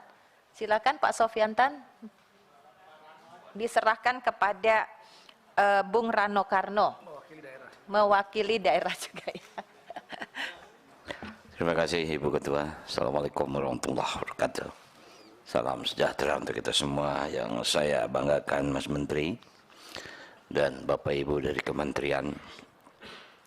Saya tidak ingin memberikan pendalaman, tapi saya hanya ingin memberikan sebuah ilustrasi. 2 hari yang lalu ada pengumuman toko buku Gunung Agung akan tutup. Ini mengindikasikan bahwa dunia pendidikan akan mengalami sebuah goncangan. Dan saya sangat yakin akan terjadi juga kepada Gramedia Group. Tadi Mas Menteri menyampaikan bahwa susah payah untuk membuat formula ini sampai 8 bulan. Mengkoordinasikan dengan kementerian yang lain. Sehingga mudah-mudahan diambil kesimpulan agar semua kebijakan diambil ke pusat. Cuma yang ingin menjadi catatan Mas Menteri dan semua yang kita hadir di sini, sisa kepemerintahan ini tinggal 1 tahun lagi. Bulan November ini beberapa pimpinan daerah akan berganti. Bupati berganti, gubernur berganti, wali kota berganti dengan posisinya PJ. Nah, kita sangat tahu ini, Ibu Ketua, kekuasaan PJ sampai seberapa besar sih? Nah, jadi kita ini akan sama-sama menghadapi sisa waktu yang sangat luar biasa penting, di mana yang kita perjuangkan ini nasib. Nasib bukan hanya guru, tapi nasib pendidikan kita. Komponen pendidikan situ ada guru. Nah, jadi barangkali tidak menjadi kecewa kami kalau memang Kementerian Keuangan tidak hadir, walaupun sebetulnya kita berharap bisa hadir agar kita paham bagaimana sih posisi Komisi 10 ini. Mudah-mudahan tidak dianggap kami tidak penting, tapi apa yang kita mau rakerkan ini memang sebetulnya ujung-ujungnya adalah angka kekuatan ekonominya ada di mana. Nah, jadi barangkali saya kembali, kita semua yang ada di sini tadi semuanya saling menoleh ini Ibu Ketua. Waduh, ini bagaimana kita untuk mensikapi. Nah, jadi sekali lagi barangkali karena ini memang waktunya terbatas, kita hanya berharap ujung tombak di sini adalah Kementerian Pendidikan, Mas Menteri, Mas Nadiem nih, agar dunia pendidikan kita ini nggak semakin goyah. Dan pendidikan ini memang sampai ujung hayat kita masih sangat dipentingkan. Mungkin itu saja karena bel juga sudah berbunyi. Terima kasih. Assalamualaikum warahmatullahi wabarakatuh. Terima kasih Bung Rano, dan selain Pak Sofyantan dan Bung Rano hadir beberapa anggota dari fraksi PDIP, ada Ibu Adriana, kemudian juga Pak Arwan Aras. Ya, apakah sudah cukup Pak Sofyantan atau bagaimana? Cukup, Bu? Kita pindah fraksi ya teman-teman, kepada fraksi Golongan Karya hadir Bapak Muhammad Nur Purnama Sidi, ini pejuang P3K juga. Silahkan Pak Nur. Ya, terima kasih pimpinan. Assalamualaikum warahmatullahi wabarakatuh. Pimpinan dan anggota Komisi 10 yang saya hormati, Mas Menteri, Mendikbudristek, Bapak dan Ibu dari Kemendagri, dan Bapak Ibu dari Kemenpan RB. Yang pertama, kami tentu apresiasi kehadiran para bapak, para ibu di forum hari ini, walaupun masih kurang 1 menteri lagi. Dan saya setuju dengan ide yang disampaikan oleh Mas Menteri bahwa semua hari ini sementara harus ditarik dulu semua ke Jakarta, ke pusat. Kenapa? Karena ini urusan tafsir. Mendikbudristek sudah memberikan surat edaran, Kemenkyu juga membuat surat edaran, Kemendagri sudah buat edaran, Kemenpan RB sudah buat edaran, tapi tidak dipahami sama sekali oleh daerah. Terbukti antara formasi yang disampaikan masih kurang dari yang diharapkan oleh pusat. Kementerian Keuangan sudah mengirmak, apalagi terakhir ada PMK 212. Jelas detail ada anggaran untuk P3K. Itu pun tidak dipahami oleh pemerintah daerah. Nah, karena itu sebenarnya kalau saja ada Kementerian Keuangan hari ini, kita ingin ada kesimpulan bahwa hari ini seluruh persoalan menyangkut P3K yang kita mulai tahun 2021 kita selesaikan dulu. Dan itu kita tarik semua ke pusat. Gitu. Baru kemudian setelah itu, maka saya setuju dengan Pak RB tadi. Kita selesaikan dulu semuanya, baru kita buka yang umum. Nah, itu. Kalau tidak, nanti selesai buka lagi itu. Jadi saya sebenarnya singkat saja sebenarnya hari ini kita harus punya keputusan, kesimpulan bahwa sementara ini urusan yang kita mulai tahun 2021 kita tarik semua ke Jakarta, kita selesaikan di Jakarta. Baru kalau itu sudah selesai, baru kemudian yang reguler itu, yang umum tadi baru kita mulai lagi. Apalagi ini ada mau penambahan 600 sekian ribu lagi kan gitu. Jangan sampai pembukaan ini nanti akan membuka lagi masalah baru lagi. Karena persepsi antar KL belum terjadi, walaupun ada beberapa sudah terjadi, kemudian persepsi daerah pun juga nggak sama. Kayak di dapil saya, Jember itu on the track. Formasi berapa, seragam berapa, tapi Lumajang. Formasi 1.600, dia cuman 200. Kenapa? Saya tanya bupatinya, saya nggak punya uang mas. DAU pun saya nggak dapat gitu. Nah, ini hal kayak gini kan nggak boleh kita akhirnya serahkan semua ke daerah, kita tarik semuanya. Ya, jadi itu menurut saya intinya pertemuan hari ini kami berharap ada kesimpulan, ada keputusan yang kita mulai tahun 2021 kita tarik semua, kita selesaikan di pusat, daerah tinggal beres lah. Kalau sudah beres semuanya, baru kita mulai yang umum tadi yang diinisiasi ditawarkan oleh dari Kementerian Pan-RB tadi, yang umum baru kita buka. Kalau tidak, saya khawatir akan terulang lagi, kasihan Bu Nunu lah. Untungnya pemberani Pak Menteri, pemberani. Beliau itu dihujat kayak apapun tetap dihadapin kan gitu. Ya, jadi saya terima kasih kepada Prof Nunu. Ini pejabat Pak Menteri yang luar biasa menurut saya, yang menghadapi langsung para guru-guru yang marah-marah itu dengan senyum. Saya tidak pernah lihat Bu Nunu marah, dimarahin kemudian nangis, tidak pernah. Itu laporan dari teman-teman PGRI se-Indonesia seperti itu. Jadi itu mungkin pimpinan bagi saya persoalan sudah jelas, dan sekarang bagaimana kita menyelesaikannya. Menurut saya, misalnya ya sudah ditarik semua ke pusat dulu. Ya. Dan saya yakin kalau di pusat nggak lebih dari setengah tahun sudah selesai semua lah. Dan saya benarkan apa yang disampaikan Bang Rano Karno. Pak Jokowi ini tinggal 1 tahun lagi. Jangan mewariskan masalah untuk pemerintahan yang akan datang. Menurut saya terima kasih. Assalamualaikum warahmatullahi wabarakatuh. Yuk kita beri semangat kepada Prof Nunu dan kita semuanya supaya terus gigih berjuang untuk guru-guru P3K ini.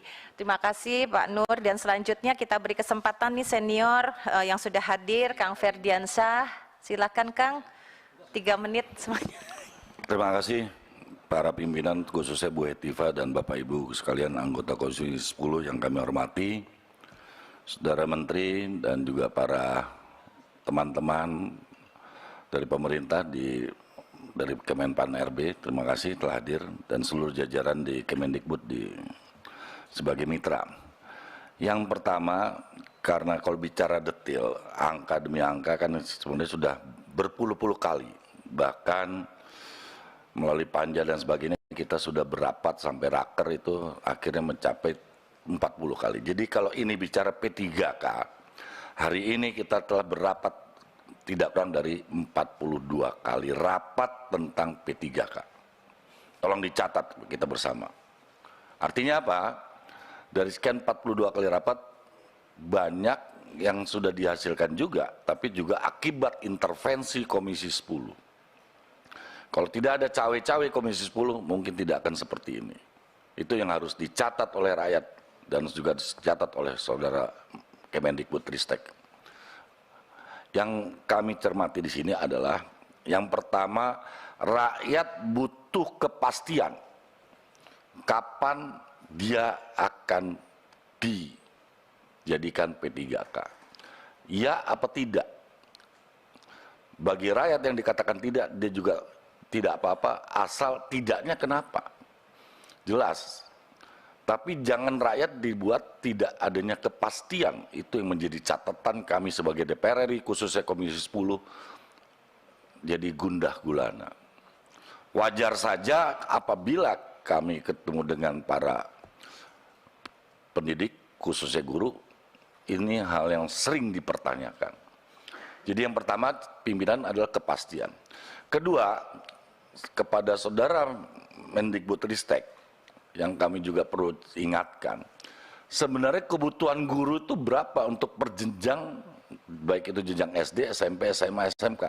Sehingga apa? Kemenpan RB bisa menghitung bersama juga nanti BKN, Kemenkyu, sehingga apa yang dikatakan tadi misalnya diantaranya oleh saudara kami Purnomo Sidi mengatakan mana yang didahulukan, misalnya P3K. Asumsi misalnya kebutuhannya 600, yang melalui P3K bisa diselesaikan misalnya 300, barulah dibuka yang umumnya yang 300 tersebut. Ini asumsi. Nah, angka-angka itu kan tidak ada melalui pimpinan. Saudara Menteri hingga sekarang, nggak tahu kalau yang lain, kami belum pernah nerima data kebutuhan per dapil di daerah kami masing-masing. Berapa sih? Dan penyebaran perkiraan P3K yang akan dialokasikan per dapil kami di Komisi 10 belum ada. Saya mau tanya, ada nggak teman-teman? Belum ada. Itu yang kita butuhkan. Buat apa kita rapat tapi tidak bisa menjawab pertanyaan-pertanyaan yang sifatnya angka tersebut? Maka saya katakan dengan segala hormat dan segala nanti, Kemendikbudristek, khususnya Mendikbud, jangan lip service. Itu yang kita butuhkan. Angka mana? Sekarang melalui forum ini, pertanyaan mendasar melalui pimpinan, kapan angka itu bisa diberikan kepada kita? Per dapil dan sebagainya. Sehingga Kemenpan RB, BKN, Kemenkyu juga bisa menirmak selanjutnya. Dan angka tersebut bisa dipertanggungjawabkan. Itu saja pimpinan, tidak lama-lama sebelum bel berbunyi. Nah, supaya apa? Nah, tolong melalui pimpinan dan Bapak Ibu sekalian anggota Komisi 10, mohon yang kami sampaikan dengan sekerendahan hati itu dijadikan kesimpulan. Terima kasih. Wassalamualaikum warahmatullahi wabarakatuh. Salam. Jadi tadi dari fraksi Golkar ada 2 ya saran dari Pak Nur, juga cukup konkret, dan kemudian permintaan dari Pak Ferdi yang juga mencerminkan mungkin kebutuhan dari semua anggota terkait data ya, Prof. Nunu, dari tiap-tiap dapil berapa sebenarnya kebutuhan guru. Nanti mohon direspon. Kemudian kita bisa beralih sekarang kepada fraksi Partai Gerindra, hadir 3 orang di sini. Ada Pak Nuroji, Ibu Hima dan Prof. Johar. Silakan, siapa ini saling memberi kesempatan ya, baik banget nih. Silakan. Terima kasih pimpinan. Bismillahirrahmanirrahim. Assalamualaikum warahmatullahi wabarakatuh. Alhamdulillah kita bisa bertemu hari ini, pimpinan yang menghormati dan seluruh anggota, saudara menteri, seluruh jajaran dan dari kementerian lainnya. Sungguh bagus pertemuan hari ini. Ya, banyak hal-hal yang bisa kita luruskan, ya, kita bisa selesaikan. Tentang penjelasan-penjelasan ini di daerah ini belum dapat mereka penjelasan yang seperti ini. Gitu. Jadi terus ya kepala daerahnya, aparatnya udah merasa keberatan karena merasa dibebankan kepada mereka. Ini yang terjadi. Mau kami dari mana? Yang sekarang aja kami belum cukup untuk membiayai negeri kami sendiri, apalagi ini tambahan seperti ini. Nah, jadi seperti tadi kita jelaskan, penjelasan ini suruh sampai ke pelosok tanah air, sehingga mereka bisa tahu bahwa ini tidak mengganggu ya anggaran-anggaran yang untuk daerahnya. Dan malah ini tadi mau ditarik ke pusat, itu sangat bagus sekali. Nah, kemudian kita minta rekrutmen ini terus menerus, jangan berhenti. Karena penduduk kita semakin banyak. Tidak mungkin bisa dihentikan pengadaan guru. Ini kan terjadinya kan ada stagnasi. Berapa tahun kita tidak menerima guru.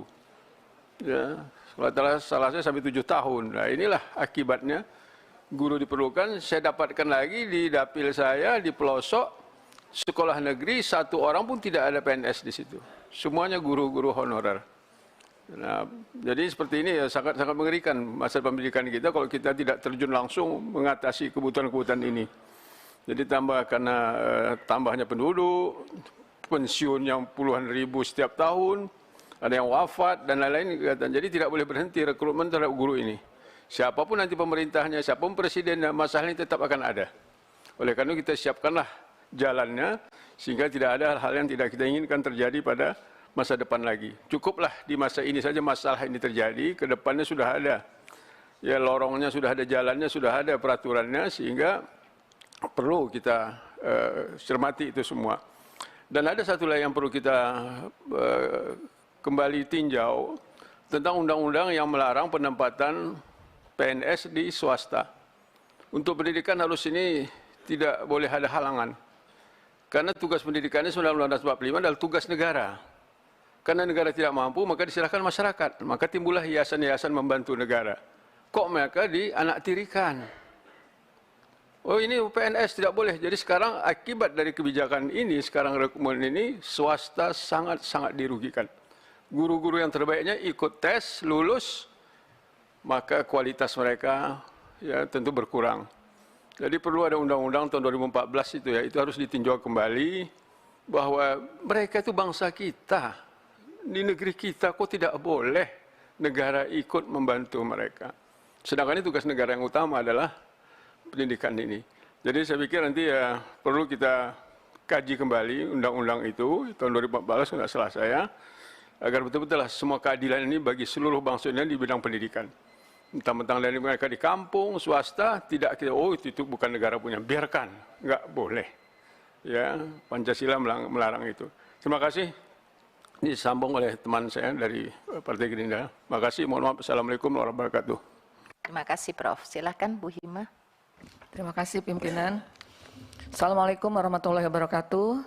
Selamat pagi untuk kita semua. Dan yang saya hormati Bapak Mendikbudristek, beserta jajaran juga dari Kemenpan RB dan dari perwakilan Kementerian Keuangan.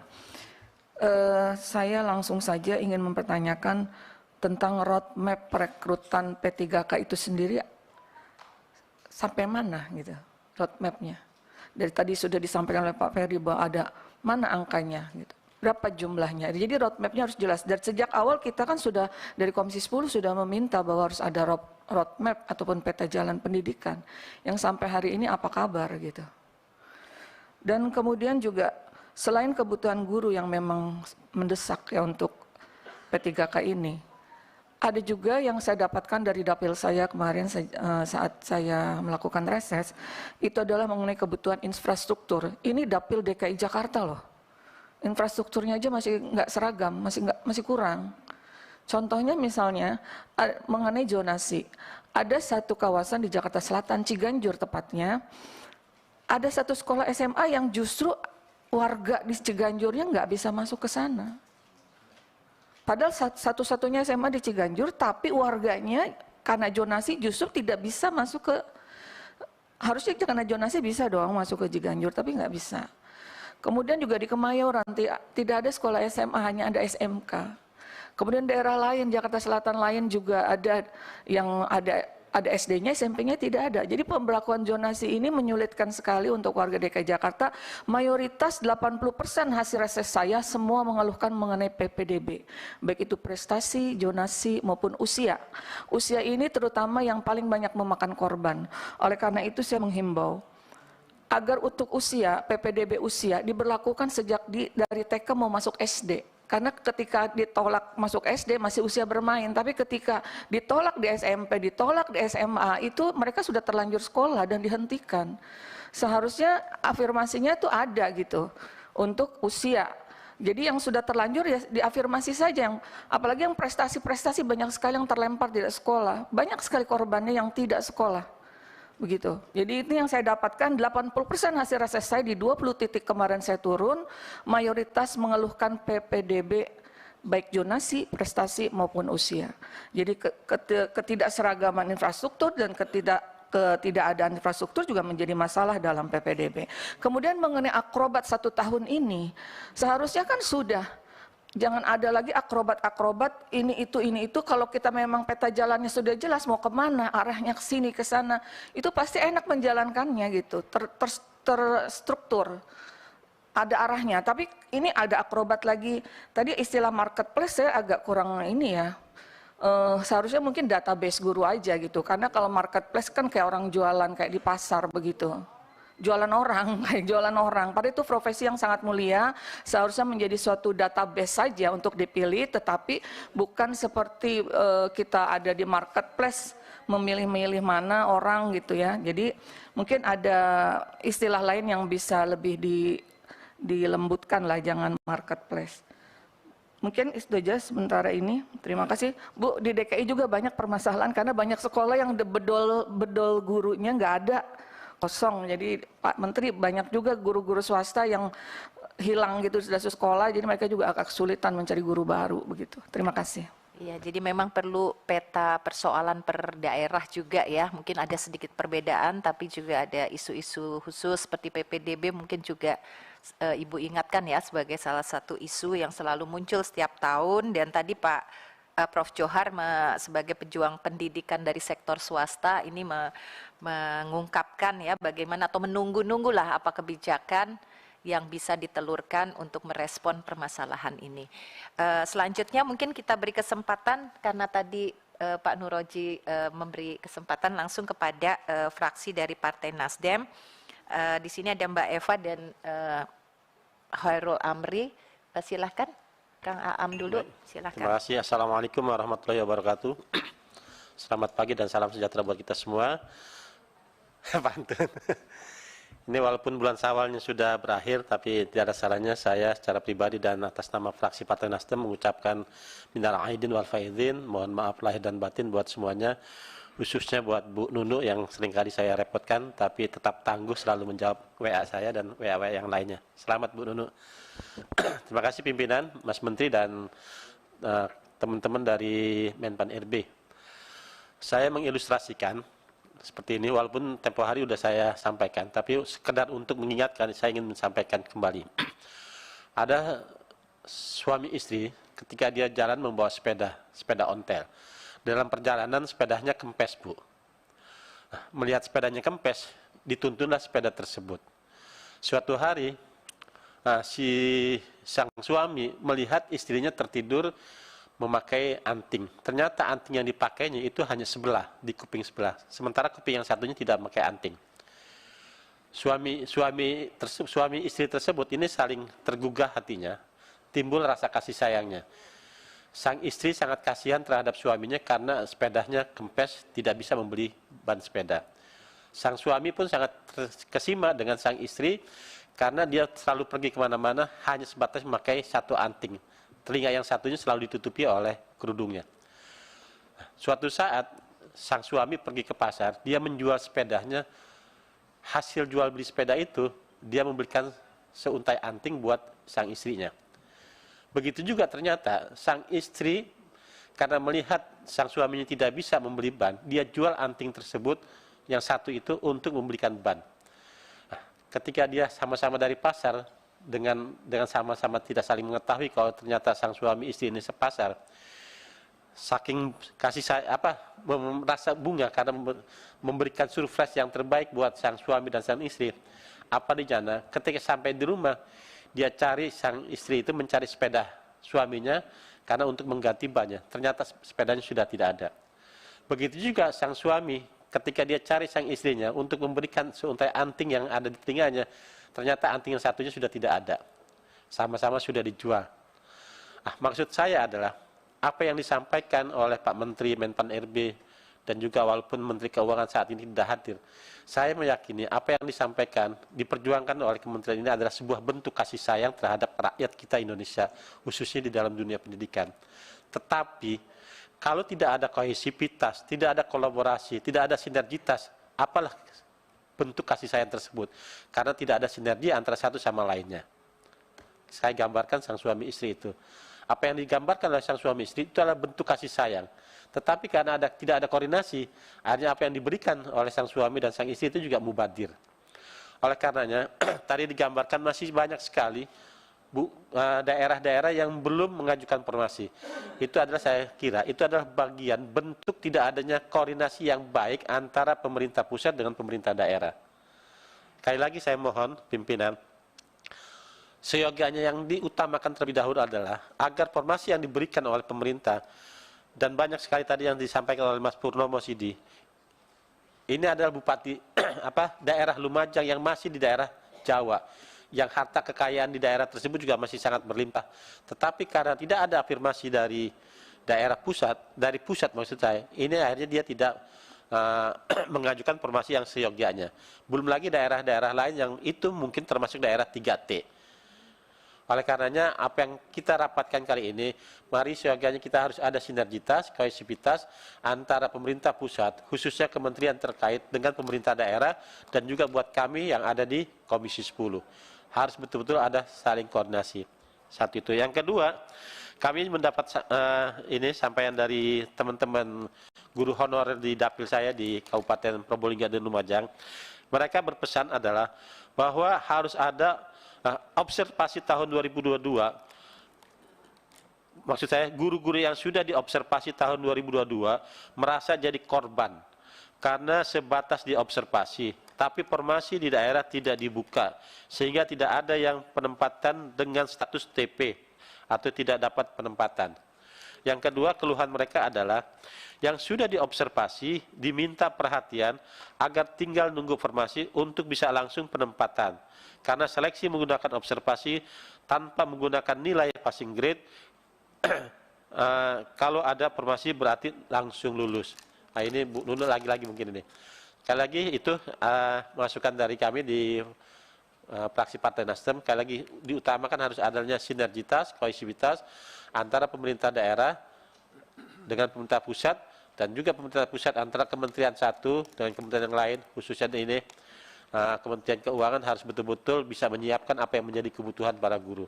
Karena semua proposal yang kita bikin, mulai dari latar belakang pendahuluan, segala macam, itu mentok-mentoknya adalah pada lampiran, yaitu persoalan pendanaan. Terima kasih, saya kira itu. Wallahul muwaffiq ila aqwamit thoriq. Wassalamualaikum warahmatullahi wabarakatuh. Waalaikumsalam.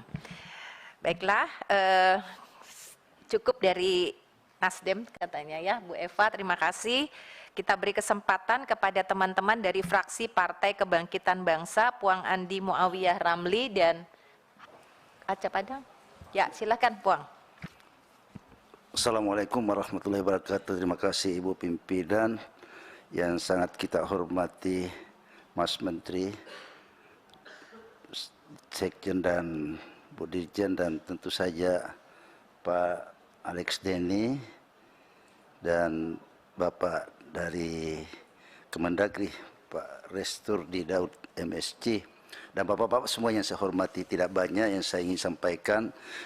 Saya langsung ke Profesor Nuni karena ada jejak.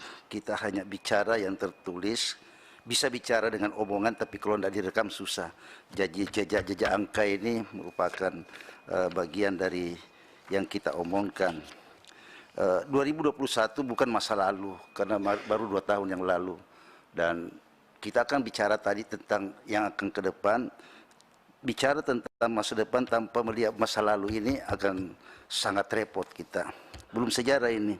Langsung saya, Bu, 67% guru passing grade 2021 telah mendapatkan penempatan. Saya ada sedikit melihat di sini, Bu Prof, 383 tidak menjadi sasaran penuntasan atau 0,2%. Di situ ada lihat mengundurkan diri 159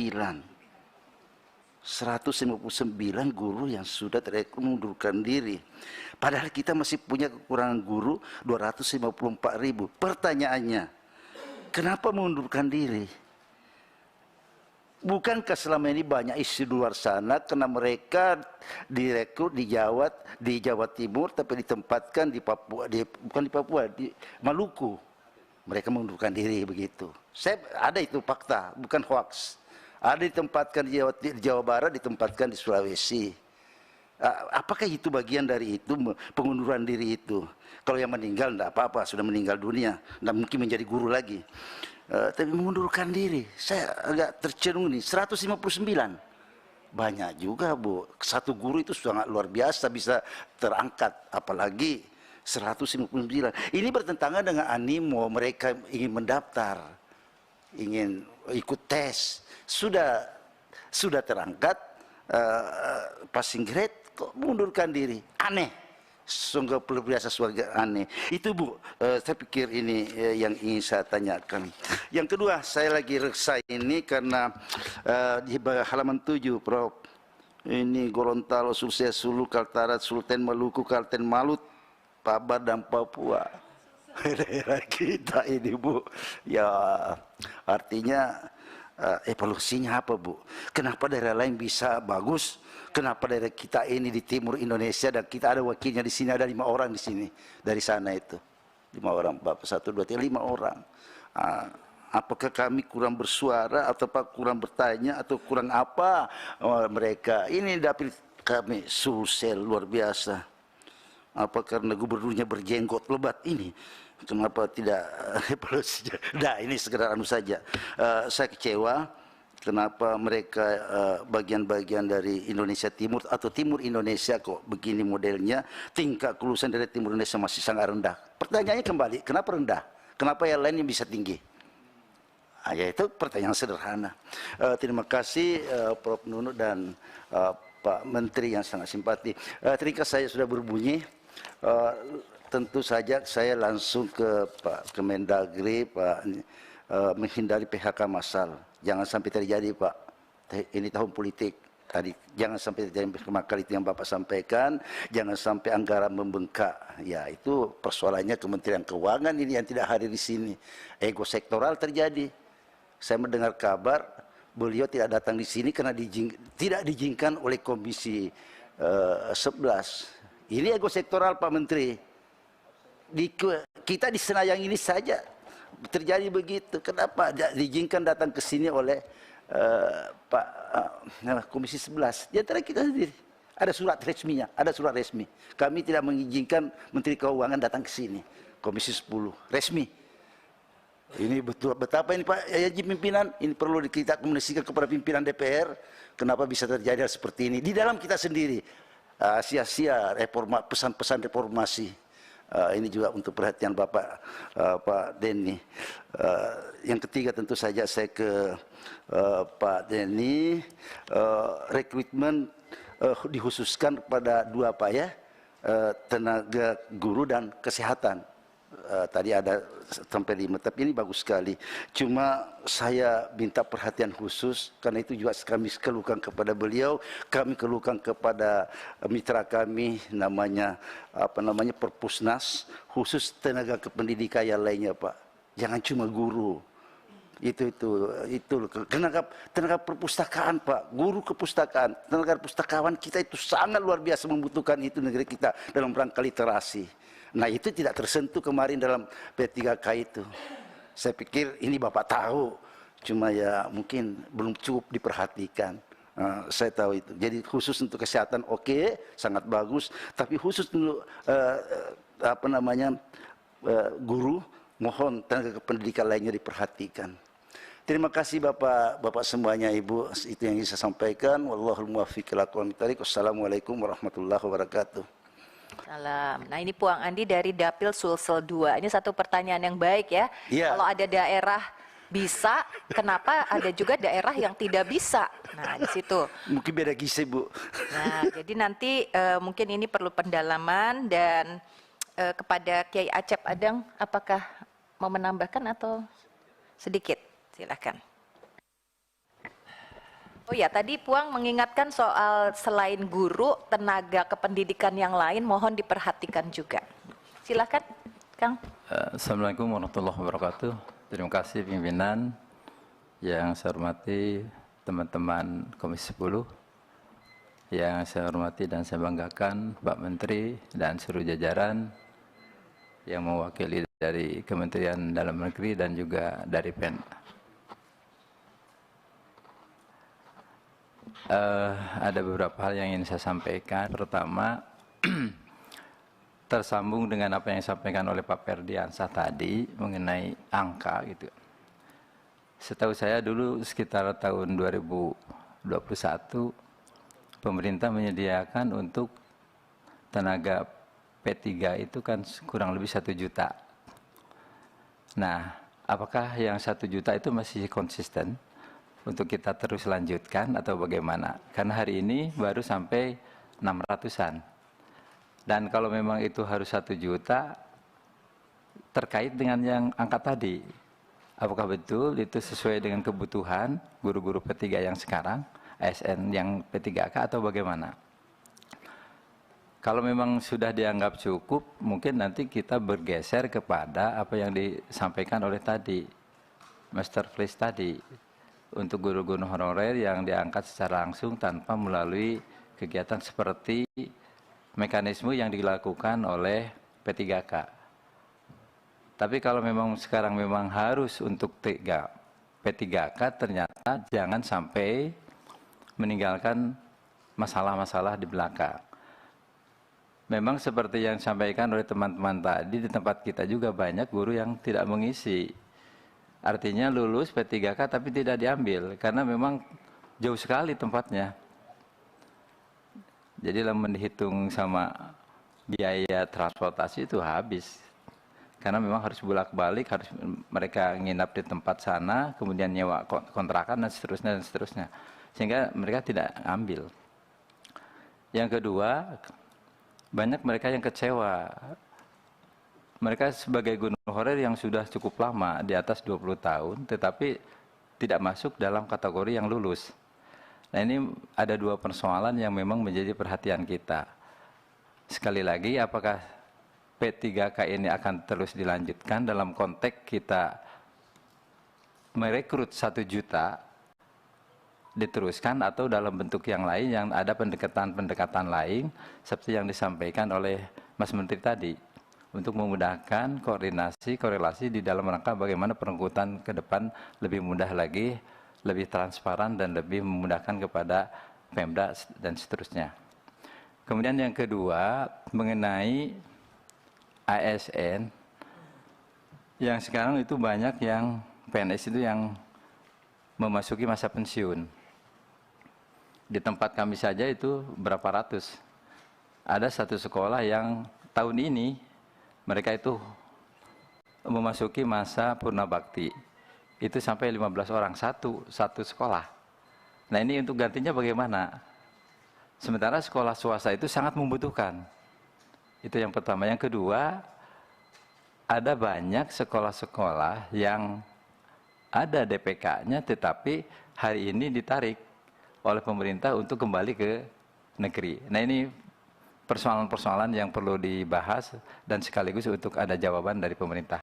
Itu saja sebagai tambahan, kurang lebihnya mohon maaf. Wallahu muwaffiq ila thoriq. Wassalamualaikum warahmatullahi wabarakatuh. Waalaikumsalam. Terima kasih Kiai Acep Adang.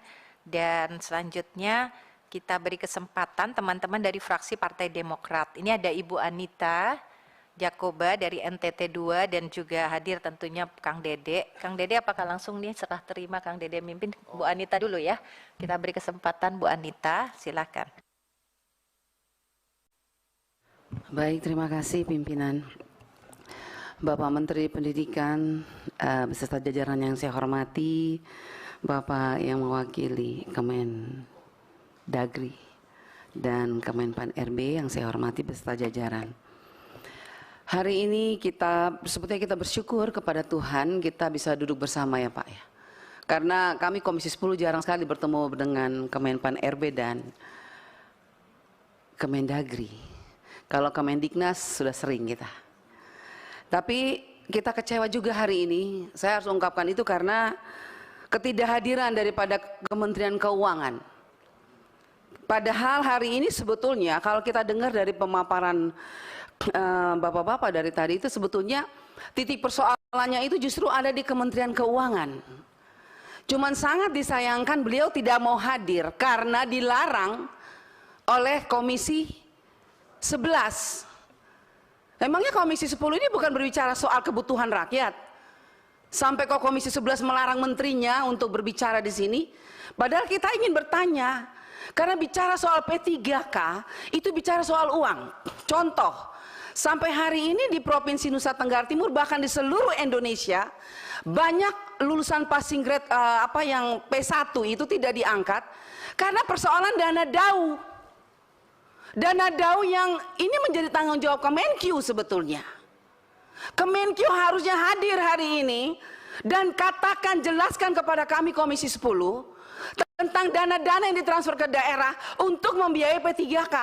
Karena sampai hari ini ada puluhan ribu tenaga P3K yang belum diangkat karena pemerintah daerah mengatakan ketidakjelasan terhadap dana DAU.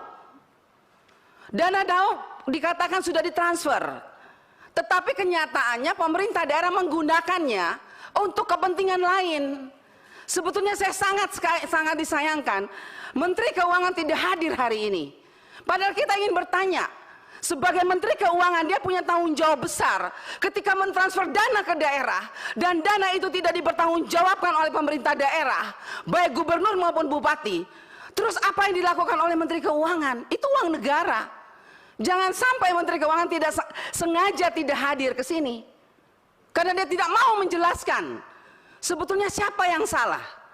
Karena tanggung jawab Menteri Keuangan mentransfer dana ke daerah untuk P3K. Dan ketika P3K tidak dibayar, tidak diangkat, bahkan sampai hari ini ada P3K yang sudah lolos tapi belum mendapat gaji. Ada yang sudah dapat gaji tidak sesuai dengan peraturan pemerintah, bahwa 4.900.000 itu tidak diterima oleh P3K. Bahkan hanya 3 juta. Itu terjadi di lapangan. Oleh sebab itu pimpinan, saya berharap kita harus panggil Menteri Keuangan dan jelaskan kepada kita. Karena kalau tadi penjelasan Menteri Kemendiknas sudah sangat jelas. Sudah berapa kali surat menyurat, sudah berapa kali didorong. Tapi pemerintah daerah ini seakan-akan selalu pusatnya pusat ini siapa? Kementerian Pendidikan, Menpan RB, Mendagri atau Kemenkyu sekarang ini yang harus menjelaskan. Karena semua kalau tidak doang tidak mungkin jalan. Saya sendiri sangat menyesal pimpinan. Hari ini Ibu Menteri itu tidak datang, sangat disesalkan. Padahal kita bicara soal masalah masyarakat Indonesia. Apakah Ibu Menteri menganggap remeh masalah ini? Apakah Komisi 11 menganggap remeh masalah ini? Tidak bisa seperti itu. Kami juga di sini bicara soal masyarakat. Jadi jangan coba-coba menghalangi ketika kami mau bekerja untuk rakyat. Oleh sebab itu saya berharap pimpinan, kita harus bersurat kepada Komisi 11, bila perlu kepada pimpinan DPR RI. Hadirkan kementerian di Komisi 10 supaya jelas apa yang ditransfer ke dana ke daerah itu jelas. Sudah ditransfer atau belum? Karena kadang-kadang pemerintah daerah mengatakan sudah ditransfer tadi tidak pas loh. Terus hitung-hitungannya gimana? Makanya saya ingin tanya ini sama Ibu Menteri Keuangan, berapa jumlah guru honorer yang mau diangkat? Berapa yang ditransfer? Kalau yang di buka formasinya banyak tapi yang ditransfer cuma sedikit, ya pemerintah daerah pusing juga. Ya, sementara kita selalu mendesak Kementerian Pendidikan bahwa berapa? Tadi Pak Ferry sudah mengatakan berapa angka-angkanya. Kita mau bicara angka berapapun, tapi kalau uangnya nggak jelas, nggak jalan, Pak. Oleh sebab itu pimpinan, saya berharap kita minta panggil tuh Menteri Keuangan. Ibu Menteri Keuangan harus jelaskan kepada kita. Dana DAU di daerah banyak diselewengkan oleh pemerintah daerah. Terus apa yang dilakukan oleh pemerintah daerah? Bila perlu saya minta nih, kalau bisa mau ngomong sama Pak Presiden, bagaimana itu uang yang ditransfer ke daerah, bagaimana pengawasannya? Jangan dibiarkan pemerintah daerah berkeliaran dengan dana DAU untuk P3K. Itu untuk P3K, kita berjuang mati-matian, tapi kok diselewengkan, kok diam aja pemerintah pusat? Pak Presiden, halo. Pak Presiden jangan diam aja. Loh iya, ini masalah honorer yang dijanjikan oleh Pak Presiden 1 juta. Mana hanya 500.000, itu pun masih menuai masalah di daerah. Banyak bupati, wali kota, dan gubernur yang tidak menggunakan dana P3K dengan baik. Tapi mana pemerintah provinsi? Mana pemerintah pusat? Hari ini kita berharap bertemu dengan Ibu Menteri Keuangan, malah dilarang lagi sama Komisi 11. Bagaimana ini kita mau menyelesaikan masalah negara kalau begini? Itu yang pertama. Yang kedua, saya setuju dengan apa yang dikatakan Pak Menteri tadi. Kalau memang begini-begini, kata Pak Menteri Pendidikan tadi, ditarik saja semuanya ke pusat. Terpaksa harus begitu, kita pasti setuju Pak Menteri. Tetapi butuh waktu berapa lama Pak Menteri? Karena di bawah sana guru P3K sudah sangat mengharapkan. Karena mereka tahu uang mereka sudah ada tapi tidak pernah diangkat-angkat. Ya ini ulah-ulah pemerintah daerah yang nggak jelas ini.